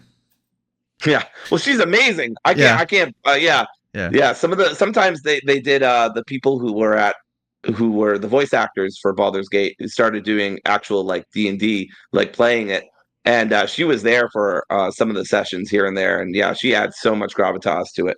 Oh, I agree. She was phenomenal. All right, The Yep. Witcher 4. Oof. This is like on a scale of 1 to 10 of hype. This is 1,000 for me because like I love The Witcher so much, and Witcher 3 is one of the greatest games ever made. Top 30 game of all time for me. Game of the year 2015. Witcher 4. I love Ciri so much, and I love that she's the main character. I don't care if incels and right wing nonsense on Twitter bitching about Yeah. her be the main character. I don't. She's not uglier. I don't understand that. She's just older. She's an adult. She's an adult now. She looks fine to me. She looks like a woman. I don't. What a woman's supposed to look like.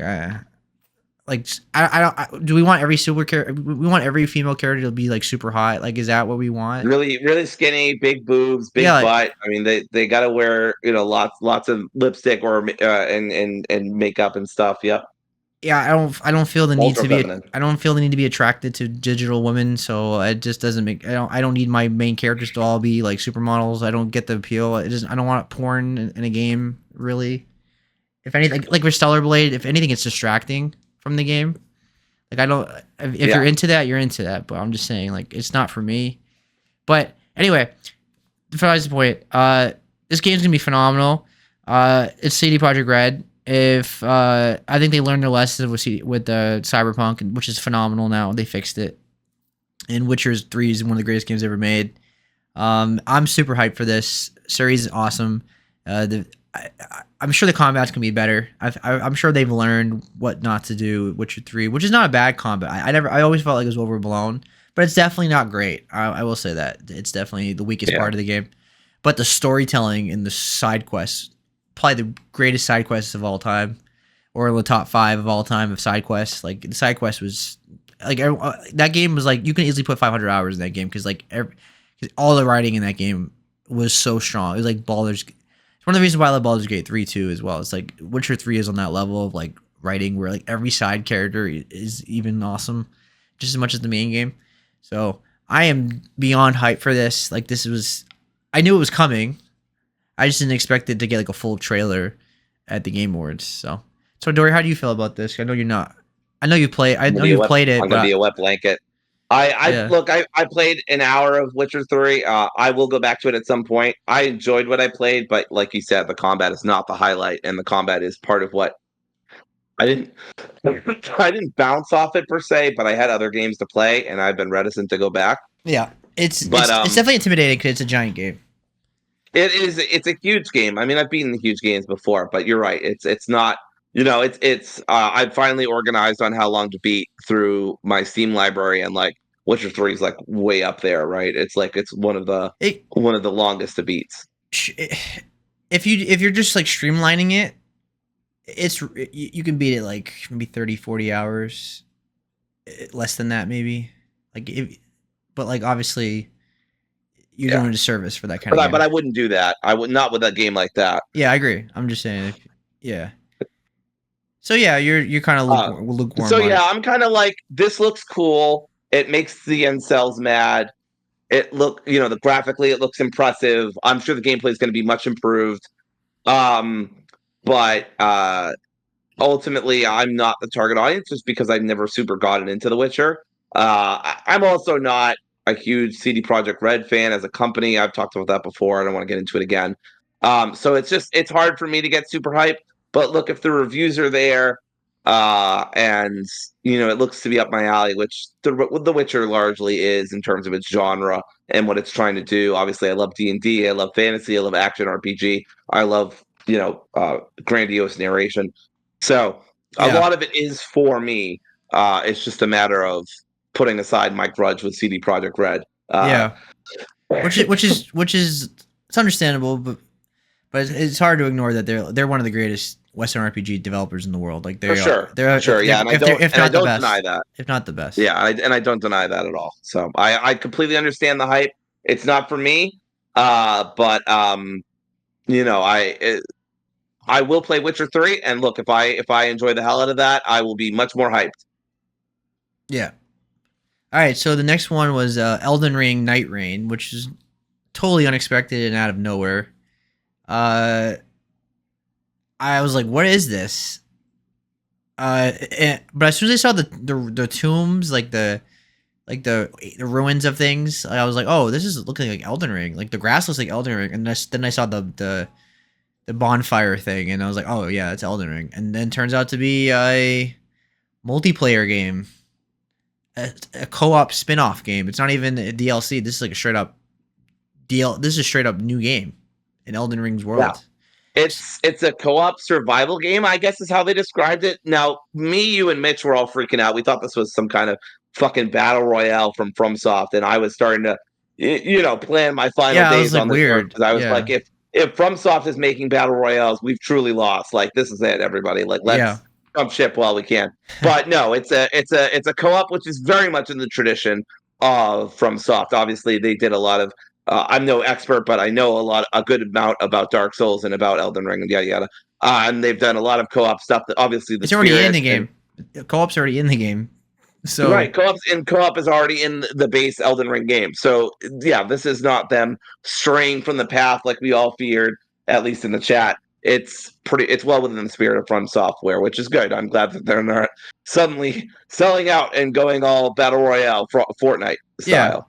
so I wouldn't. I'm not. I love Elden Ring. It's a top 10 game of all time for me, but I'm not super hyped for this. I kind of burned out, I guess, from Elden Ring after putting so much Yeah, hours into their base game and Shadow of the I don't Erdtree. know. But RGG and From Software, FromSoft, I don't know how the fuck they do this. Like, this is crazy. they Like, use they just put out. the same assets and foundation. I think they have that Oh foundation well, yeah, asset. I know, and I know.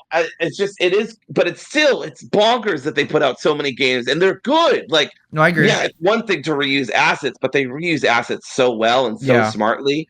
And like, I'm not the biggest like FromSoft fan, of course, because it's just not really for me, generally yeah, speaking. yeah, But I love what that they're able to do that because it means less crunch for the devs.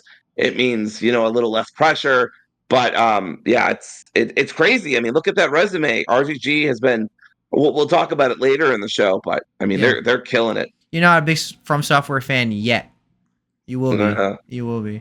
All right. But yeah, both those studios are like top 10 for me, like of all, like right now in the gaming sphere industry. All right. Project Robot, which is from Fernando Ueda, creator of Ico, Shadow of the Colossus, and The Last Guardian, which I love all three of those games. But Last Guardian was the weakest one of the three.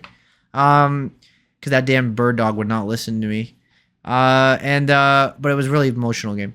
And it was a big surprise because I didn't expect to see it. But it looks like the same game for the fourth time. It's literally the same, like climb on a big thing, wearing a cloak, and you know what I mean. And then made up foreign language. It's literally they've done this four times now. Like it's yeah, it's a bold strategy, Cod, and we'll see if it pays off for them. yeah. But I ain't complaining because they're all good games, and Yeah, I will be buying this day one probably. Like I I love look. all the. Go ahead. I tried the remastered Shadow of the Colossus on PS4. God, I'm being a wet blanket for this section. I apologize. Oof. It was not really for me. I didn't really enjoy it, even with the updated controls. But I don't deny that it's cinematic as hell and it's orchestrated incredibly. And I'm trying to beat down the pitchforks that are coming at me from off screen. But there's a lot of good things to love about Shadow of the Colossus. It just didn't for me. It's not my kind of gameplay. I don't really like doing this kind of stuff. It's a lot of platforming. It's a lot of puzzles. Obviously, there's action, but the action is very pinpoint precision. It's not my kind of gameplay, but I absolutely respect the devs. And if they can make a better version of that isn't so finicky with stamina and jumping and shit like Breath of the Wild was, I would probably really like it. I obviously appreciate the narration too. So I'm not hyped Yeah, for this game personally, but I obviously respect the lineage and yeah, um, of the studio. yeah. I'm not. I don't know enough yet to be hyped about it, but I definitely more than likely would be really into it. But the difference this time though is going for more of a science fiction sci-fi kind of thing, where it's like he's climbing on a giant robot, and there was like upcoming darkness coming towards them. So he jumped in like a Megazord mech thing. So I'm curious where the story is going with that. But it definitely catches my eye, and I will keep an eye on it. All right, I do split. want to talk about for a second Sure. because I do want to talk for. Are you going to talk about Cat Lee? Because I want to mention this real quick. Oh, well, it's gonna come up. We're not there yet. Oh, it's gonna come up. Okay, okay. Because on my list, it's like it was like next. So I wanted to make sure I wasn't missing it. Yeah, if we don't get to it, then we'll talk about it. But next one was Okay. split fiction, which is Joseph Ferris's next co-op game. Yes. Which I'm really into. Obviously, I've beaten Fuck all the of it. Oscars. I've beaten all of them at this point, and the remake of Brothers. So it is. I'm super hyped, and I'm dying to play this. Dory and Kim will be playing this. I'm incredibly excited for Split Fiction because I will have someone very special playing it with me, and I promise that I will not be a mean jerk to her this time while we play. I will be very quiet and I will not say Well, anything. it takes Kim two. doesn't play a lot of It hardcore games, so it takes two was quite challenging, even for like a hardcore yeah, gamer. So I can imagine like a yeah. newcomer playing that game because like some of the platforming in that game was really challenging and like Yes, Kim and I both struggled, but Kim struggled a lot more, and I was not as patient as I should have been. But I have promised Kim this time that I will be better, yeah. and we can play Split Fiction together. Because if she doesn't play with me, I have no one Maybe unless there's online yeah, co-op, and maybe in which case I'll play with you. yeah, maybe not make a game really hard when it's about divorce. Right, it was before Kim and I even got married, so it was really funny because it led to a couple of arguments, and I was like, "Wow, this is really ironic. This is a very good meta commentary." Yeah. But But yeah, we both beat the game, and I loved it. It was it was in my top 10, maybe my top 5. Had some of the best gimmicks I've ever seen. I use gimmick positively. yeah, but split fiction is their storylines going for more like a sci-fi like Matrix kind of thing where which is really creative because they can do whatever they want now at this point. Like Yes. they had them riding a dragon. It was like they were doing they had like a lightsaber. Like it was all over the place, which is awesome. This game's gonna be a blast. It's gonna be one of my top 10 games of the year probably when it comes out. It Takes Two won Game of the Year. Joseph Well, Ferris. that's really good, That and I can already tell it's going to have like really good themes of like corporate takeovers of indie intellectual property. I bet it's going to have some commentary on sure. AI as well. I got the feeling. Um, I love Joseph Ferris. I know he's kind of a polarizing person in some circles, but I love his enthusiasm. I love that he swears because it's so different from everyone else. Like he doesn't hold back. He's very genuine in his emotion. I mean, he pointed to his kids, one of which was not happy to be there. And I just love the guy. I just think he's got a lot of genuine emotion. Jeff obviously is very enamored with him too. He's there every year. And I'm excited for Split Fiction. I loved It Takes Two. I hadn't played anything from Haze Light before, but I loved It Takes Two. I do want to play A Way Out eventually and Brothers Remastered, but haven't gotten around to either. But I love what Haze Light does. It's such an important puzzle piece, I guess you would say, of the industry because just there's not a lot of co-op games specifically made for co-op anymore. And so I think what they do is really cool, really important. The game looks terrific. The graphics look awesome. This is one of my most highly anticipated games from the award show. Agreed. So the next one was Steel Hunters, which actually looked really cool. It was a 12-person multiplayer shooter. Like it was like a hero shooter mixed with a battle royale, mixed with an extraction shooter. It had like giant like Zoid looking things, like Gundam Zoids. It reminded me of Yeah, Zord. It I reminded me got of a Zords. big Zoid Yeah, vibes. but it looked really fun. I might be into that. I will see. I gotta see some more gameplay and stuff. But what I saw, I was really into. So I think I wishlisted it, and we'll see where it goes from there. But yeah, any interest at all before we move on? I will keep it in mind. It's not something I'm super interested in. I don't usually play mech games, but I grew up. I loved Gundam. I loved The Witch from Mercury, which is one of the newer Gundam series that came out. Yeah. Um, so I still have a love for Gundam, Yeah. but it's not where it used to be as a kid. I think as a kid I would have ate this shit up, but as an Yeah. adult, it doesn't hit This for is me as much. this is more Zoids than Gundam, I would say, right? Right, right, for sure. Yeah, I got big Zoid like vibes too. I Yeah. loved Zoids as a kid. Yeah. But again, it's not as much what I'm into anymore. But Sure. yeah, I mean, if it gets good reviews, I mean, and the gameplay is something I can get into. Yeah, I'll probably be there. Yeah. All right. The next one was Borderlands 4. No, first of all, putting Randy Pitchford on the freaking stage was so annoying, and Ugh, I wish people booed. That would have been hilarious. that would have been very funny. I would have genuinely laughed. Although they did kind of boo him because he actually gave them the opportunity to boo him more or less because he's like, "You want me to keep talking, or you want to see the trailer?" And everybody's like, Yeah. "Shut the fuck up, Randy! Show us the He's trailer." just a creeper. Just get off the stage. Ugh, Yeah. God, Anyway, USB. but Borderlands 4 looks really awesome. Like Borderlands 3 had good gameplay. It did. It was a good game, but the writing was so cringe. Like the millennial humor was just so try hard. I'm never one of those people that complains about that kind of stuff. But like that game was just so on the nose, trying to be edgy with the millennial like we're hip with the gamers. I just it feels like a 45, 50-year-old man writing for like a 20-year-old because Borderlands 3 came out when I was in my 20s. So like it just felt like they were writing for me like, oh, this is what the kids are into. It's like it'd be like the equivalent of like if Borderlands 4 had like Skibbity Toilet and like all the terms the kids use nowadays. Ugh, I can't. If they say the word Riz, Ohio Riz, Skibbity, anything like that, I'm gonna cringe. Shouldn't be saying Ohio anyway. Ohio doesn't exist in that game.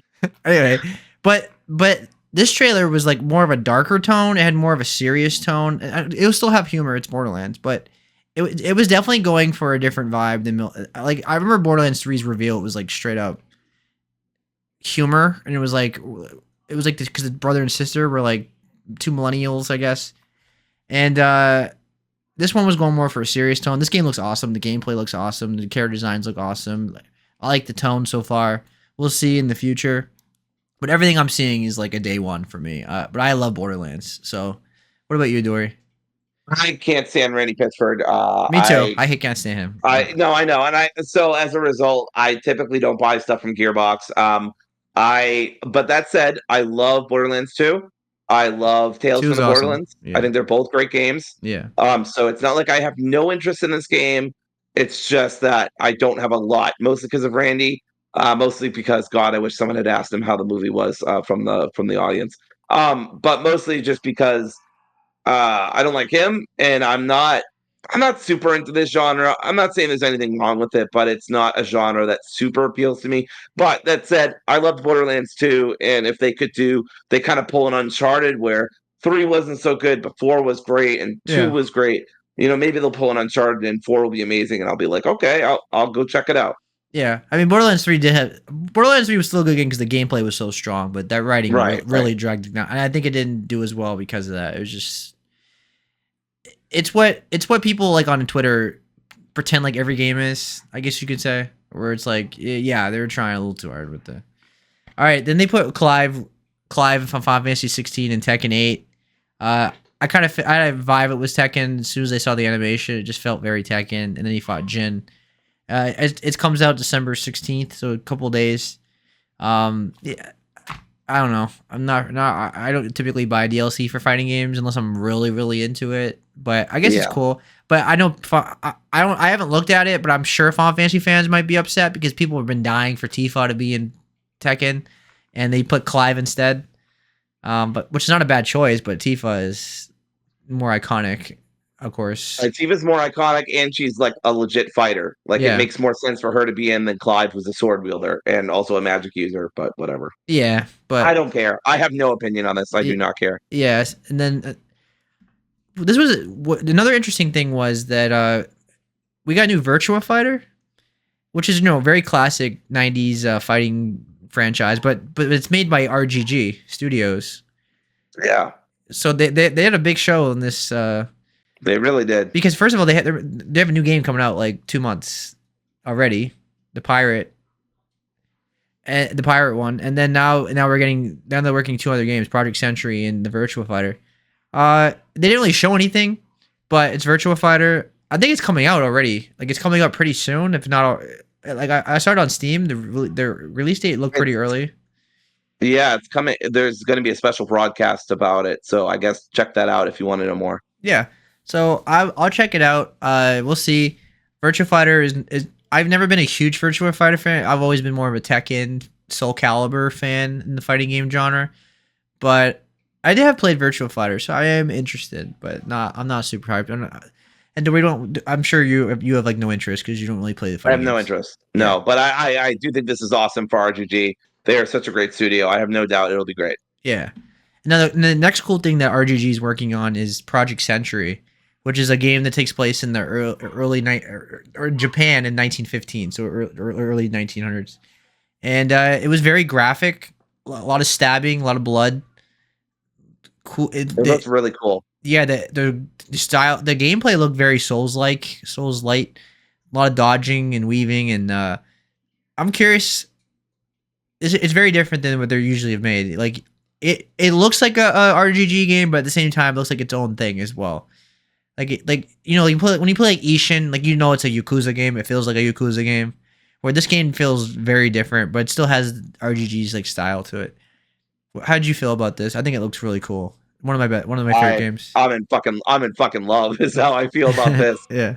This looks terrific. The graphics look incredible. It's RGG Studios who I've already praised to bits. Yeah. Um, I don't know. I mean, like we have no idea if this takes place in the Yakuza universe, if it's like a prequel or something. Could be like one of the first people who sets up the dojo. It could be nothing. It could be nothing related to it, which I have no problem with. Yeah. Not everything needs to be in the It, fucking Yakuza universe, it you could be know. like Judgment, right? Where Judgment's a Yakuza game, but Right. it's not really in it. Exactly. Exactly. So, and if that's the case, I'm more than happy with that. Yeah. It looks tremendous. The graphics look great. The fighting looks great. I mean, uh, I'm all in. I'm day one on this. Probably. I think it looks really good. The vibe is great. The jazz music I loved. The graphics. I mean, everything looks good. So I'm You very excited. This is probably again one of my most hotly anticipated man, ones. you got to shout out to Sega right now. I mean, Sega a lot of I mean, they own Atlas and they own RGG. Like they're cooking right now. There's a lot of quality They games are, from and like there was a time. Sonic company. Yeah, Yeah. sorry. There was a time some people forget where Sega was going out of business or they were about to go bankrupt or some shit right back in the early mid 2000s when the Dreamcast failed and they gave up on consoles and Sonic was fucking failing in the mid 2000s because of Sonic 2006. Um, there was a time where Sega was just cooked. Like they were never coming back, and they have really, really revitalized the Sonic franchise. They've done an excellent job with Atlas. They've done an excellent job with art with Yakuza. They've paid a lot of tribute to a lot of the franchises that made them money to begin with, like And Jet Set Radio, Virtua they're Fighter, remaking them Crazy all. Taxi. Yeah, they're remaking them They're all. remaking all of them. So, it's just I don't know. They're doing a heck of a job, and I'm happy to see it as somebody who grew up with my first ever console was a Sega Genesis. I had the Game Gear, unfortunately. I loved Sonic as a kid. I mean, I was a Sega. I wouldn't say like I was a stan or whatever or a tribalist for them, but I loved Sega as a kid. And I'm really as an adult, I'm happy to see that they're not only uh, still here, but they're thriving. Yeah. All right, so talk about the cat game now, because All right, fuck this game is mostly what I want to say. So if you look into this game, I'm not saying fuck this game randomly. This is AI bullshit. It literally is AI bullshit. If you look oh, into the person who owns this, they have tried this bullshit before. It is a fake game, or if not a fake game, a game with a lot of AI assets. I There's can see nothing that. real to this game. Yep, there's nothing real to this game. It's a complete scam. Do not buy it. I know it's weird that I wanted to call this game out because I wanted to hate on it, but this game fucking sucks. I was very weirded out when I saw this trailer, but it kind of passed me by. And because so much was said during the Game Awards, I kind of forgot about it. But the guy who is behind this game, who has done other stuff like this, like I said, is doing a lot to like he like hit his LinkedIn. He's like trying to make himself like not very traceable, so people don't know it's a scam. But it's a scam. Don't buy this game. Yeah, even if it wasn't AI, it just looked like a generic, boring game. Nothing about it was unique. It just looked blah. It just went by the wayside for me. So even though I didn't really think about it, because I've only watched the trailer once, which is the Game Awards, I just watched it now while you were talking, and yeah, it's definitely looks like AI. I didn't put the pieces together, but yeah, I had no interest in it anyway, so I have Yeah, yeah, zero chance of same, buying it. same. All right, so Turok Origins, which is a new Turok game. I've never been a giant Turok fan, but I definitely have a history with it. I played it when I was a kid on N64 on their OG Xbox, and I was digging what I saw. It might be a lot of fun fighting real dinosaurs. It's from Saber Interactive and Universal, so it looks really fun. I'm digging it. And I did not expect to see Turok on my bingo card for the Game Awards. Dory, how did you feel about seeing Turok? I didn't play Turok as a kid. I didn't have a lot of vibes. I didn't have vibes. I don't have a lot of memories of it. I'd never really played it. So whatever. I think dinosaurs are cool, and fighting dinosaurs is cool, but I didn't really. I don't really have any experience with this, so I don't know. There I are. guess I'd be more excited about Dino Crisis than I would, and I haven't even played Dino Crisis. Oof. Uh, it's different than Dino Crisis is more survival horror. Turok is like pure first person shooter action. So that's the difference. But they're both awesome dinosaur games. Probably when I think of dinosaur games, like those are the two I think of. Um, Warframe 1999. I don't think either of us have anything to say about Warframe. I just don't No, play. I don't play Warframe. Trailer was kind of cool though, but that was about it. Splitgate 2. Uh, I'm into it. I had a good time with Splitgate 1. I'm not gonna say like I'm gonna put like a lot of hours into this if I even get it, but like it's something that looks really interesting. I love Portal, and this I love shooters or multiplayer shooters. It's just my only question for this kind of game is this something I'm gonna play more than an hour a day, if that? You know what I mean? Like I just not my kind of yeah. genre. How do you feel about it? I surprisingly am kind of hype about this. Not majorly hype, but like I really loved Splitgate back in 2019, 2020 when I played it. Mhm. I thought it was super fun. It was very accessible. The portal stuff was really interesting. It was like Halo plus Portals. You really couldn't go wrong. It was free to play, which is why I gave it a shot to begin with. I had a really good time with it. I remember talking about it on the podcast in 2020, I think. One of the earliest And episodes. Yeah, we talked about Splitgate. yeah, one of the earliest episodes we talked about Splitgate. So yeah, I have fond memories of it. If it's free to play still, which I presume it is, It better be. I'm there day one. I won't buy it if it's not. To be honest with you. Right, no, for sure. I mean, even me who uh I would consider buying it for like 20, but yeah, that'd be a risk. I don't know. I'd be uncertain about that, and I'm more If it's hooked into that than most people would be. Yeah, if it's like really really good, $20 is perfect. Maybe 30, Yeah, but yeah, yeah. I would say 20 or less. But yeah, yeah 20. ideally it's ideally it's not. Yeah, because like I spent $30 on like Path of the Exiles too, but that's like a game you put like 100 hours into. It's like a long game. This is a game where like I play more than an hour at a time. Like so what happens is I get into these games for a couple of days, I have a blast, but then I don't go back to it because something else comes out. You know what I mean? I'm just like I'm one of those gamers where like I jump around new games. Like I like playing new experiences, new genres. I can't stick to just one game unless it's like a JRPG or something where it's like 100 hours. But yeah. Anyway, Onimusha, Way of the Sword, very hype. I'm a huge Onimusha fan. One of the best Capcom IPs. I'm so glad it came back. Dory, have you ever played Onimusha before? I have not played Onimusha. Once again, I am out of my scope. Well, Onimusha. The thing is, like, the first game is very much so Resident Evil with samurais, where tank controls, fixed camera angles. As it progressed more on, it became more of a typical action game. So I'm assuming we see some gameplay already, but I'm assuming this game's going to be very, more modern action. So I feel like you'll probably really like it. It has a really cool vibe. You're killing like demons and monsters. So it's not like you're fighting like it's not Ghost of Tsushima. It's like Sure. it's more arcadey Devil May Cry. It has more in common with Devil May Okay. Cry than anything else. Okay. And I love Devil May Cry. So yeah, Yeah. I was concerned that this was like Sekiro or Neo or something, but No, I no, wasn't sure. no. It's no Souls like it's very action based. Okay, great. it's not as over the top Devil May Cry where you're like doing air combos and stuff like that. It's more Sure. grounded, but it's still fighting like demons and I'm monsters. doing Michael Jackson dances with a top hat. Yeah, it's like yokai, yokai, like Neo. It has like the Yes, yes, Neo kind of monsters, but like sure. but more accessible, casual, Okay, action based. then I'm interested. I am interested. I would assume anyway. Like that's what I saw from the gameplay. I can't say for Right. sure until we fully see it. Okay, next thing they showed was Stage Fright, which I wish listed this. It wasn't in my list when I put it on Blue Sky, but like I do have a general interest in it. Overcooked's really fun, very challenging. The two characters are pretty cool. I like the aesthetic. I like the split world they showed. They did a cool thing on stage with Jeff. And Jeff tried to act it. Jeff was pretending like he had no idea what was going on. Like he tried to sell it. I don't know if he did a very good job. I don't know, but it was interesting. I like the animation. It's very cute. I really liked them making a joke about people getting upset um about the people getting upset about Overcooked because I've literally played my games while Kim is playing Overcooked in the background, and she'll be like, "What the fuck? Like, what do you mean I have to wash the dishes?" And it's really funny. She's laughing right now.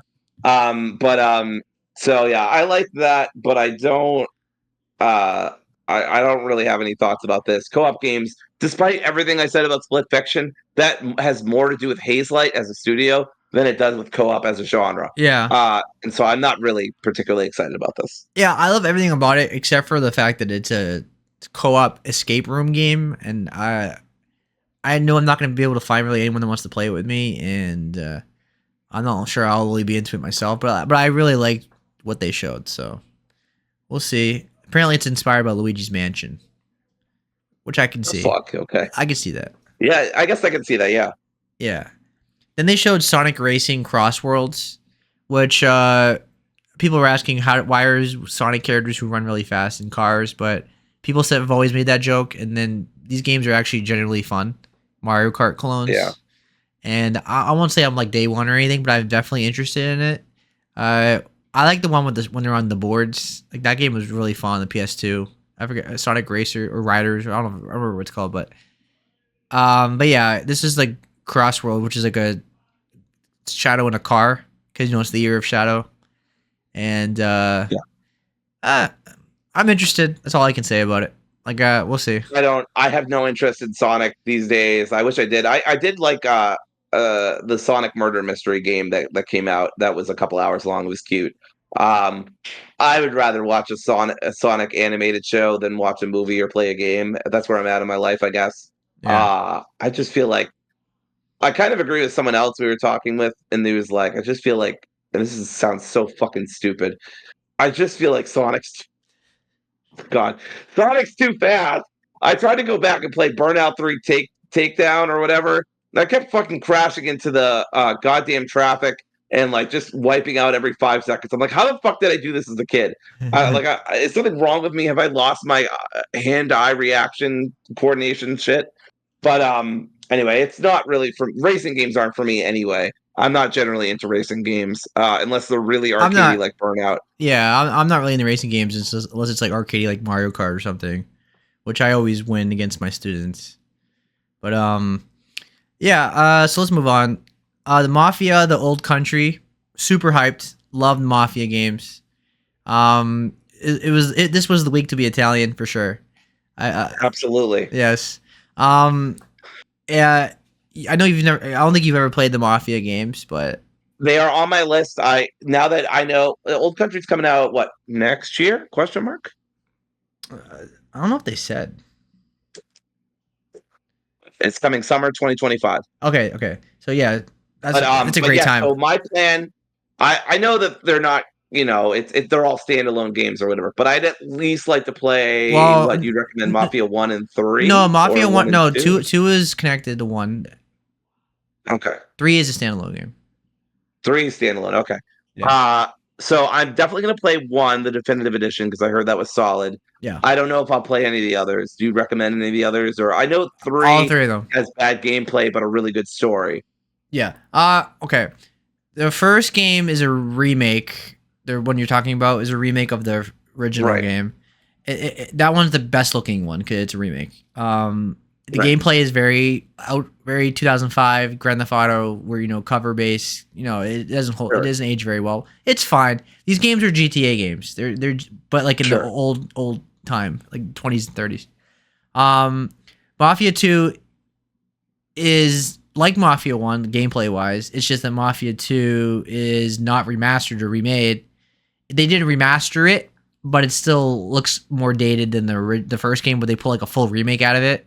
So just be Right. mindful that it's going to look dated graphic Is the wise. gameplay any better or It's the same as the first one. okay, same as the first one? I didn't Yeah, know if they improved it or yeah. whatever. They remastered the look, but it still looks older than the remake of the first one. Sure. Even though Sure. even though it's part of the same collection. Anyway, and then the third one, I feel like they fixed the performance. I haven't played the remastered version of it, but when I played it, the performance was horrendous because it was just not working correctly. The Right. gameplay is not the best again, but it's not as bad. It's not like you can't play it. It's fine, but the story is Yeah. phenomenal, and all three games have one of the best storylines ever in video games. Like they're Yeah. on that I'll level. I'll at least play one and that'll inform whether I play two or three, but I'll at least play one and then I'm pretty much all in. I love mafia stories. I love The Godfather. I love Yeah, yeah, I just watched The Penguin this month, yeah, which I loved, which is yeah, basically a mafia story yeah. set in DCU. So I loved that. So and eventually someday I will watch Goodfellas and I will also watch The Sopranos because I did not grow up on The Sopranos and I did not What? watch Goodfellas. The So Gabagool. I love Sopranos. I grew up with Gabagool. my parents used to watch. I watched. In this house, he is a hero or whatever that I, clip I is. I binged it. I watched it a little bit as a kid, but obviously I was a kid, so I Yes. but like 2 years ago, I want to say I watched the whole thing on Max, and yeah, phenomenal show.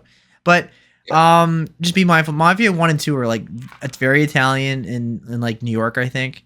Why the third Yeah. game is a black family in Louisiana. It's very different than the Yes. rest of the Mafia games. I've heard that, which is very cool. Yeah, one of the best stories ever. If you can get past the gameplay and the performance issues, well, I'm sure that a lot of it's Yeah. been fixed. I don't know, but when I played it, Yeah. the performance was unplayable. Anyway, moving on. So super hyped for this. Takes place in Italy itself, which is awesome. I forget. I Yes. don't know That's which really part. Did they a say? good selling point for me. Did they say which part of Italy? Uh fuck, I don't know. No, I don't think so. Oh, okay. Because my family's from Sicily, which is the island. Oh, it is. Okay, it's in Sicily. Okay. So it's my Sicily, this is my okay. family's from. Yeah, it's an island on the bottom of Italy. So that's cool. Yeah, nice. What, It looks very good. what, Graphics look good. I'm sure the gameplay is going to be much improved. I've said the same thing about Witcher. I'm very excited. yeah, I love Mafia stuff. I'm here yeah, for the story. I'm here for the gabagool. I love me a good Sicilian pizza. I'm not like I'm probably not as Italian. Well, my mother's last name is Bonacorsi, so I definitely got a good bit of gabagool in my genealogy. But yeah, I'm like a European mutt, so I got a lot of different things in my family line. But a good portion of that obviously is Italian. And yeah, I'm super excited for this. I as long as the story is amazing and the gameplay is at least good, yeah, then I'm there for it. yeah. I'm not full Italian, but I'm like 80% Italian. So I just consider myself Italian because I don't celebrate any other part of my culture Sure. really. I'm also Irish and Scottish on my mom's side. All right. Anyway, Akami is getting a sequel, which is super hyped. Akami is such a special game, so unique. One of the best video game characters, very iconic. One of my favorite games on the PS2. I couldn't believe that we're getting a sequel for Akami. Akami is like one of the forgotten IPs from Capcom, and yeah, I can't express how hyped I am. Like this is day one. Like Okami is one of the most unique games. It has a paintbrush mechanic that plays really well. There's never been a game that's played like that again. Like this game is very unique. It has a really cool cel shaded art style, awesome character, awesome mechanic with the paintbrush. Like you fight an enemy and then you draw a paintbrush attack on them. Like it's just a very unique experience, and it's one of the best games ever, and I strongly recommend everybody plays them. It's very accessible. It's on every platform now. It's on Steam for like $4 right now. There's no reason not to play Okami at some point. It's one of the best games, and yeah, I'm super hyped. What about you? I did not grow up on Okami, and by the time I realized how good Okami was supposed to be through a Let's Player I used to watch, I didn't have access to anything that played on it. I've always been turned off by the kind of paintbrushy controls, and I never knew if I'd be any good at it. So that's always been my major reticence with playing it is just the control scheme with the paintbrush has always kind of turned me away from it just because I was worried that it would be a frustrating mechanic for me personally. Yeah, But obviously, the art style is gorgeous. I've seen a let's play of the entire game, so that's also partly why I go back and forth and play it because not that I remember it at this point. That was years ago. So I think most of the game would still be a surprise to me. But I have kind of secondhand experienced the whole game and what it offers and shit like that. So they even made a DS sequel, I think, or not a sequel, but like a prequel or some shit. Um, but yeah, I'm not super hype, but I'm not interested. I'm just very curious how they adapted this to modern controls and what they do to update the aesthetic. Obviously, this was an incredibly I'm going to just steal from the article I looked at. Bare bones announcement. It was just Okami sequel. yeah, So, we don't know anything, but hopefully it works out. yeah. So apparently Hideki Kamiya is working on it, and that's pretty big because he's the one that directed Resident Evil 2, Devil May Cry, Beautiful Joe, and the original Okami. So this is Capcom royalty right here working on this. I mean, he, Yep. he also worked on Bayonetta as well. So, that's awesome. Like that's a lot of hype if you're into Okami. Classic. I think they remastered it somewhat. The Steam version is the remastered version. I want to say it's remastered, or at least they updated it, or something like that. I haven't played the Steam There's an versions. HD version, I think. Yeah, the HD version. It's an HD version. Yeah. All right. Yeah. Is there anything else you wanted to mention before we talk about the new Naughty Dog one? Yes, there's two games I want to mention because I'm pretty sure I know what the last game you want to talk about. Okay. I know that this has been announced elsewhere. Where I don't care. Outer Worlds 2. I am probably the most excited out of all the games. I know that this has already been announced. We already knew it was happening, but they've been really radio silent for a while now. We had no idea what was going on, if it was still going to be released, if it was going to be delayed. But the trailer was funny. It's still coming to Game Pass. It's coming to 2025 release window. So it's coming in to Xbox, Game Pass, PC, and even PS5. But maybe that'll be delayed. I'm not really sure. Let's see what was the window. Uh, come on, don't stop the coming 2025. It didn't. Okay, maybe it didn't give you a window at all. I thought it did. What game did you say? I Um, missed what you said. What uh, about what? Sorry. what game did you say? I missed what game you said. Oh, I said Outer Worlds. Oh yeah, Outer Worlds 2. Yeah, I'm super hyped for this game. This Obsidian's having a monster. You're gonna have a monster year next year. Avowed comes out in February, and we're getting Outer Worlds 2 in 2025. But I do question if it's even coming out next year. This is giving me like it's gonna get delayed vibes because like, do you want to put two big games in the same year? I know Val got delayed and that's why it's coming out next year. But at the same time, do you want to put two giant of your IPs like in the same year? I don't know. Is the game almost done? And it's coming on PlayStation, which is odd as well, which feels odd, right? Not Yeah, surprised, but it does feel odd. Outer Worlds is one of the greatest Western RPGs. I feel like Obsidian did a great job. The two best Fallout games ever is New Vegas and Outer Worlds. And Outer Worlds is not even a Bethesda game; it's Obsidian. correct. Obsidian has made the two best Fallout. I will say I went back to Outer Worlds this year. Did my second playthrough, beat the game in about 19, 20 hours or something like that. Had Yeah, an absolute I'm blast. gonna play Loved it. it I'm gonna so play it much. again. Yeah, Yeah, it's so worth it. It was such a good experience on my lap, and that was my older laptop too. yeah. Um, I had such a good time with it. I loved the characters, loved the dialogue. Loved the gameplay. I'm not saying the gameplay is the best or anything like that, Yeah, but it's I had a good time yeah. with it. It, Um, it's an excellent game, and I think it's really underrated by some people. It's honestly, it, might be a hot take, but it's on par with Fallout New Vegas for me in terms of how good it is. I don't think that's a hot I go take. back and forth on what I don't know, but I go back and forth on which one's the better one. But I love Mm, both of them, and I think I really yeah. yeah I think New Vegas is better. I think it has more iconic storylines and stuff like that. But I do think Outer Worlds is right up there. Um, yeah and I love about Outer Worlds is that it's not overly long. It has like a it yes has a really great length. I feel like it's perfectly paced. yes. My second play, I think my first playthrough was like 30-ish hours, and the second playthrough was like almost half that, and it still felt like I did pretty much most side quests. I got all the companions this time. I just had a barrel of fun. I loved it a lot, and I Yeah. don't need every game to be a massive open world checkbox. Get your loot here. I don't need everything to be like that. I love that this game respects my time, respects my effort, and doesn't drag out the plot. Oh, absolutely. I totally agree. This is day one for me. I don't have Game Pass, so I'm getting it on Steam. This is day one.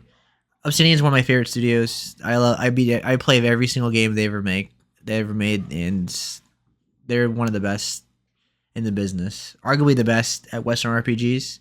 It's between them and CD Projekt Red. So it's like who's better?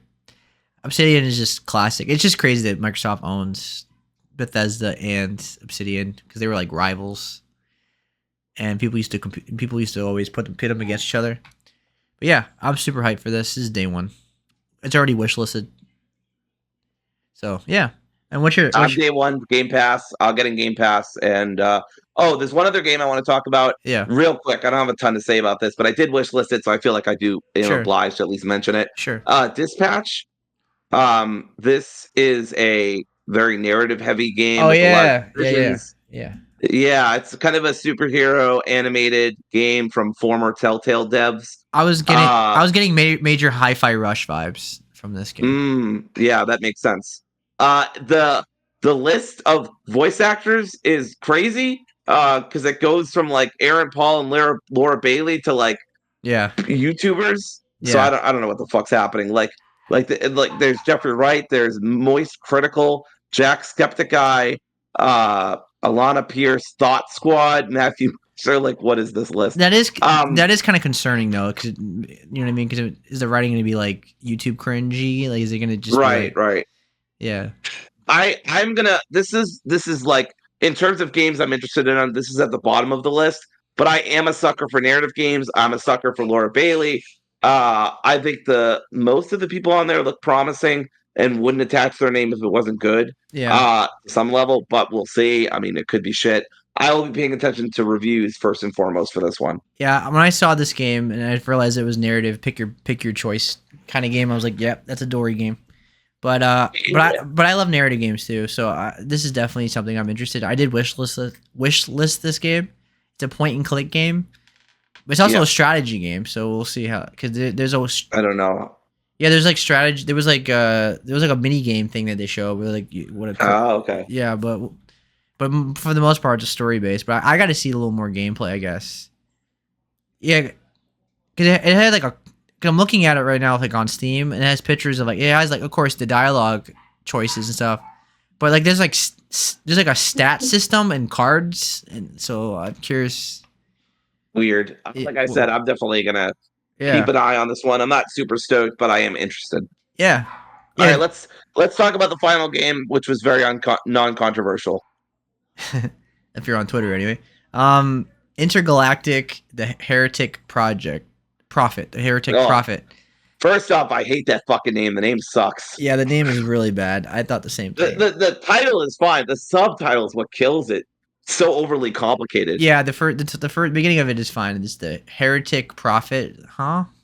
But so finally, actually, yeah. Well, before we start with that, also keep in mind that they showed The Last of Us Part Two remaster coming to PC, right? And Final Fantasy VII Rebirth, which I'm getting both. But people were like pissed off about it. The reason why I'm mentioning this because people on Blue Sky, I was talking to people on Blue Sky, they were upset that they're like, Naughty Dog, we're sick of remasters and remakes. Where are you? And they show Last of Us Part Two coming, and people saw the Naughty Dog logo and they were like, oh my god, we're finally getting a new game. And then they show Last of Us Part Two coming to PC, which is hype for me because I love that game and I'll play it on PC. Sure. But people were upset. So I'm glad that Naughty Dog actually showed up at the end and gave us a brand new IP, which is Yeah. really hype. I mean, they even said it in the trailer. They're from the creators of Crash Bandicoot, Jack and Daxter, Uncharted. I mean, these are all banger IPs that Yeah. we both of us love. Maybe not so much Crash Bandicoot for you, but you know what I'm saying. Like we both. I loved it as a kid. I Yeah. loved it as a kid, so I'll count that. Okay, so this was really hype. I love everything about the aesthetic. First of all, like it has an '80s vibe, very not Akira, kind of Akira, but like you know what I mean. Like it has I was getting Aliens vibe, but like more of a in a comedic, goofy way. It gave me Cowboy Bebop vibes because she's a bounty hunter. I really want to know what that anime is. It's probably just made up, but it looks so fucking cool. Yeah, I really want to watch it. But not only that, but it had like first of all, the TV that she was talking to, like when she was talking to the lady with the eye patch, it was very 80s. Like what I mean? Like, it wasn't like she was talking on it wasn't HD 4K quality screen. It looks like kind of a retro futuristic aesthetic that they've done before. That's what I'm saying. It's really awesome. I love that aesthetic. I'm a sucker for it. I do too. Yeah. And the main character, did they say her name? I don't think they did. Well, either way, she looked really cool. I thought she looked a really cool character. Like it's different than your typical protagonist in a video game, and the idea of being a bounty hunter and like traveling space sounds pretty awesome in a Porsche, spaceship's Porsche, and I'm digging everything about it. Even the lady that was talking to her with the eye patch was like a badass. It was really cool. Yeah. And I know the writing's gonna be awesome. It's Naughty Dog, and the animation was top notch. I mean, it's Naughty Dog again. So, I think Neil Druckmann's directing this. I want to say he is. Okay. So yeah, it's I'm day one. Of course, it's Naughty Dog. Naughty Dog's my favorite studio. Yeah. So yeah, I'm a fanboy for Naughty Dog. I just am. So yeah, I have soured on Naughty Dog. They made some bad decisions the last couple years. Yeah. Yeah, not to the point that I won't buy this game, but I just want to preface this by saying I've soured a lot on Naughty Dog over the years. Not because of Last of Us 2, ironically, that's one of my favorite games of all time, but just everything they did after that game I felt was misstep after misstep. The layoffs, Druckmann's own personal views on certain things I don't agree with and don't like. Agreed. I just factions. So there's just certain actions, right? So certain things about the studio and who's in charge of it, I'm not a fan of. Sure. But I do love. I just have such a huge spot. I mean, I even considered getting the same tattoo that Ellie had for a long time. Ultimately didn't do it, but was heavily considering it. So that's how much I love those games. That's it. That's an awesome tattoo. Right. Yeah, for sure. Yeah, it helps that it's a very cool tattoo. Yeah. Look, it's people can complain about this fucking game as much as they want, but Naughty Dog is not going to stop being decent representation. I'm not saying it's perfect, but decent representation for a lot of different people with different body shapes and sizes and genders and whatever else. Also, I love go ahead. the aesthetic. I love that she's a bounty hunter.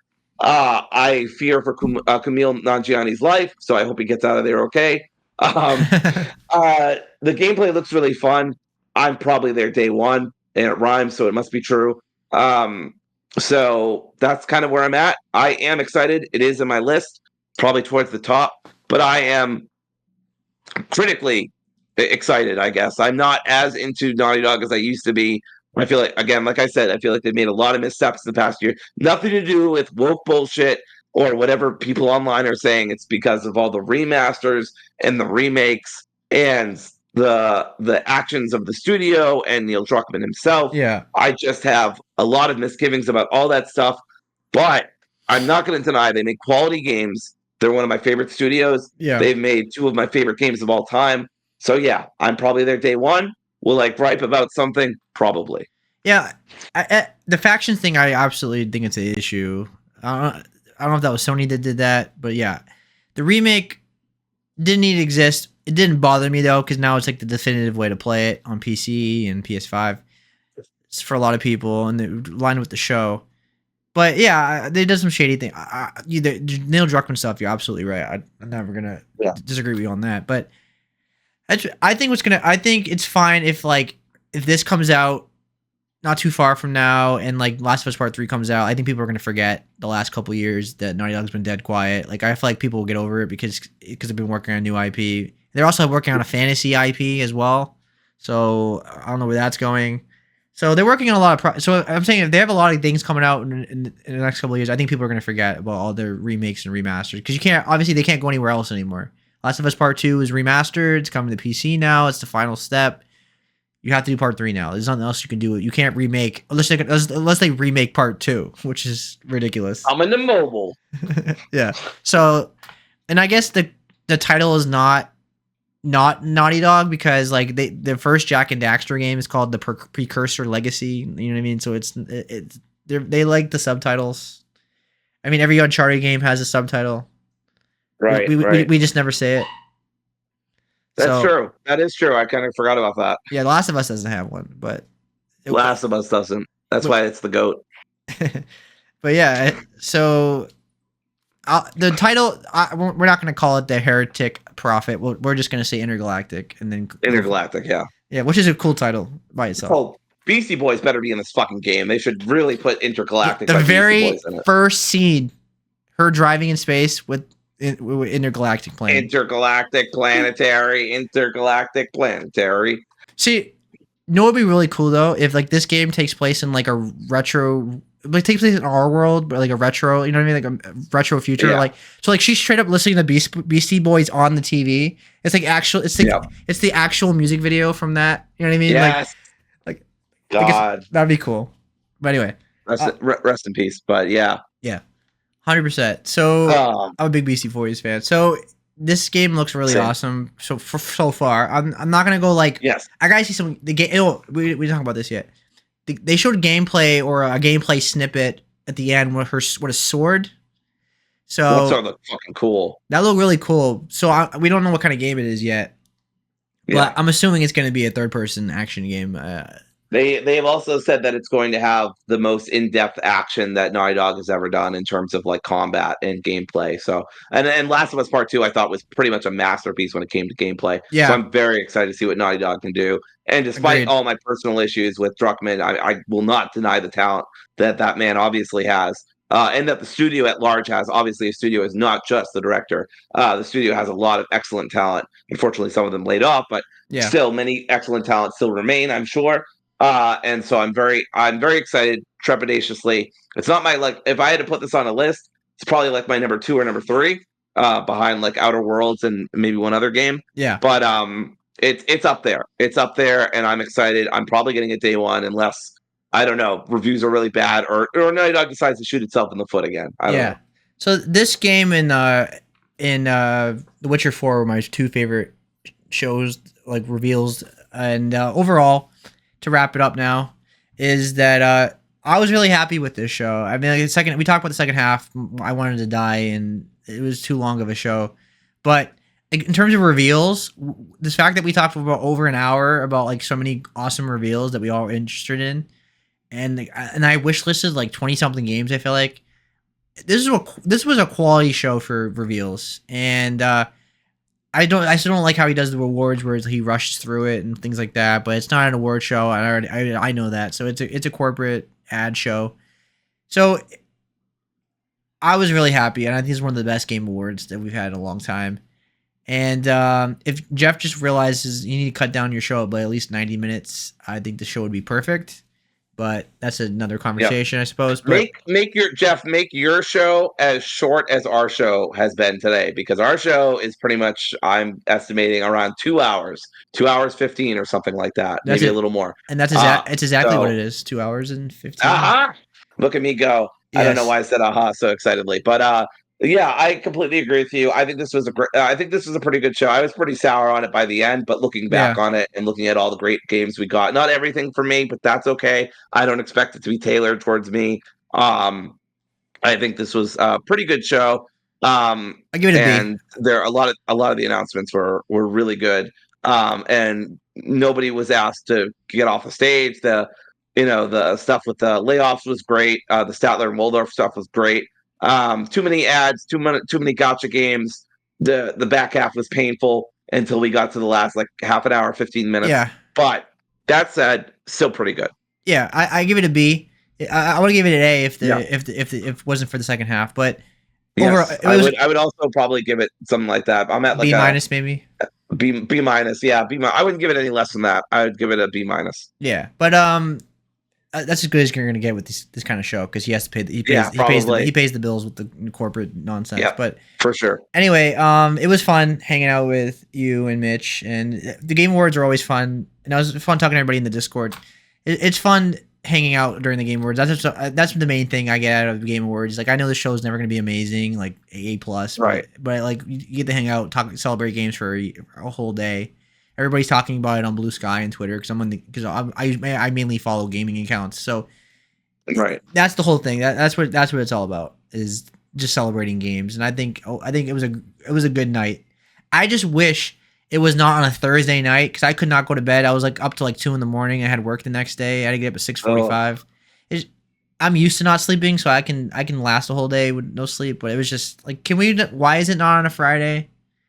I know that's my other major criticism. I mean, it's more minor than the other one, which is keep it to 2 hours, please, for the Yeah, love of God, Jeff. But make it Friday night. Lots of people on the East Coast cannot stay up that late because they have a and job the next Europeans.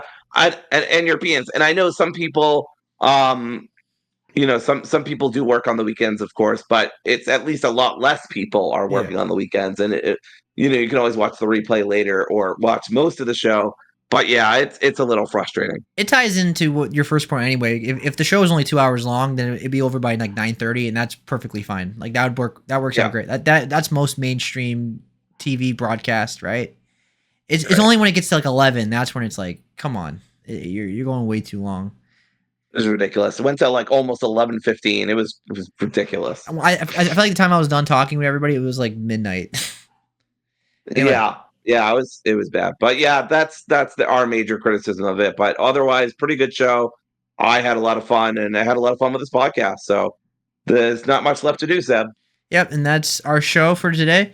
So next episode is our last episode of 2024. It's our top 10 games of the year. We do that every year. It's our annual. Obviously, it's our first time for this particular podcast, but technically, this is our fifth time doing this.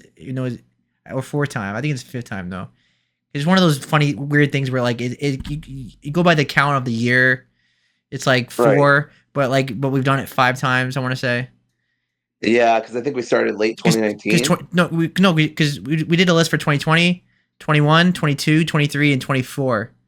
Oh, right, because zero counts. Yeah, yeah, Yeah, zero counts. So it's technically this is our fifth time yeah. So doing it is this. five. So it's the fifth time we've done it. Yeah, we were gonna get a couple other people to get on and all debate about whether we have a collective top one, but we decided not to do that. Too messy. Yeah, I'm gonna put my top tens for all 5 years together, so I can have a top 50 of the last 5 years. That'd be cool. The last 4 Oh, years. that'd be cool. We should do that for one of the. We're just fucking spitballing on but live here. But yeah, I think that'd be a cool idea for 2025. Yeah, so stay tuned. We're gonna reveal our top 10. I think we've already spoiled our top three like a million times, but A million times. Yeah. but it's still fun to talk about like the games from like 5 to 10 because we haven't really hit on that yet. So, all right. So thanks for joining me, Dory. You have a good night. Yeah. Happy holidays to everybody. Take care and peace. Nope.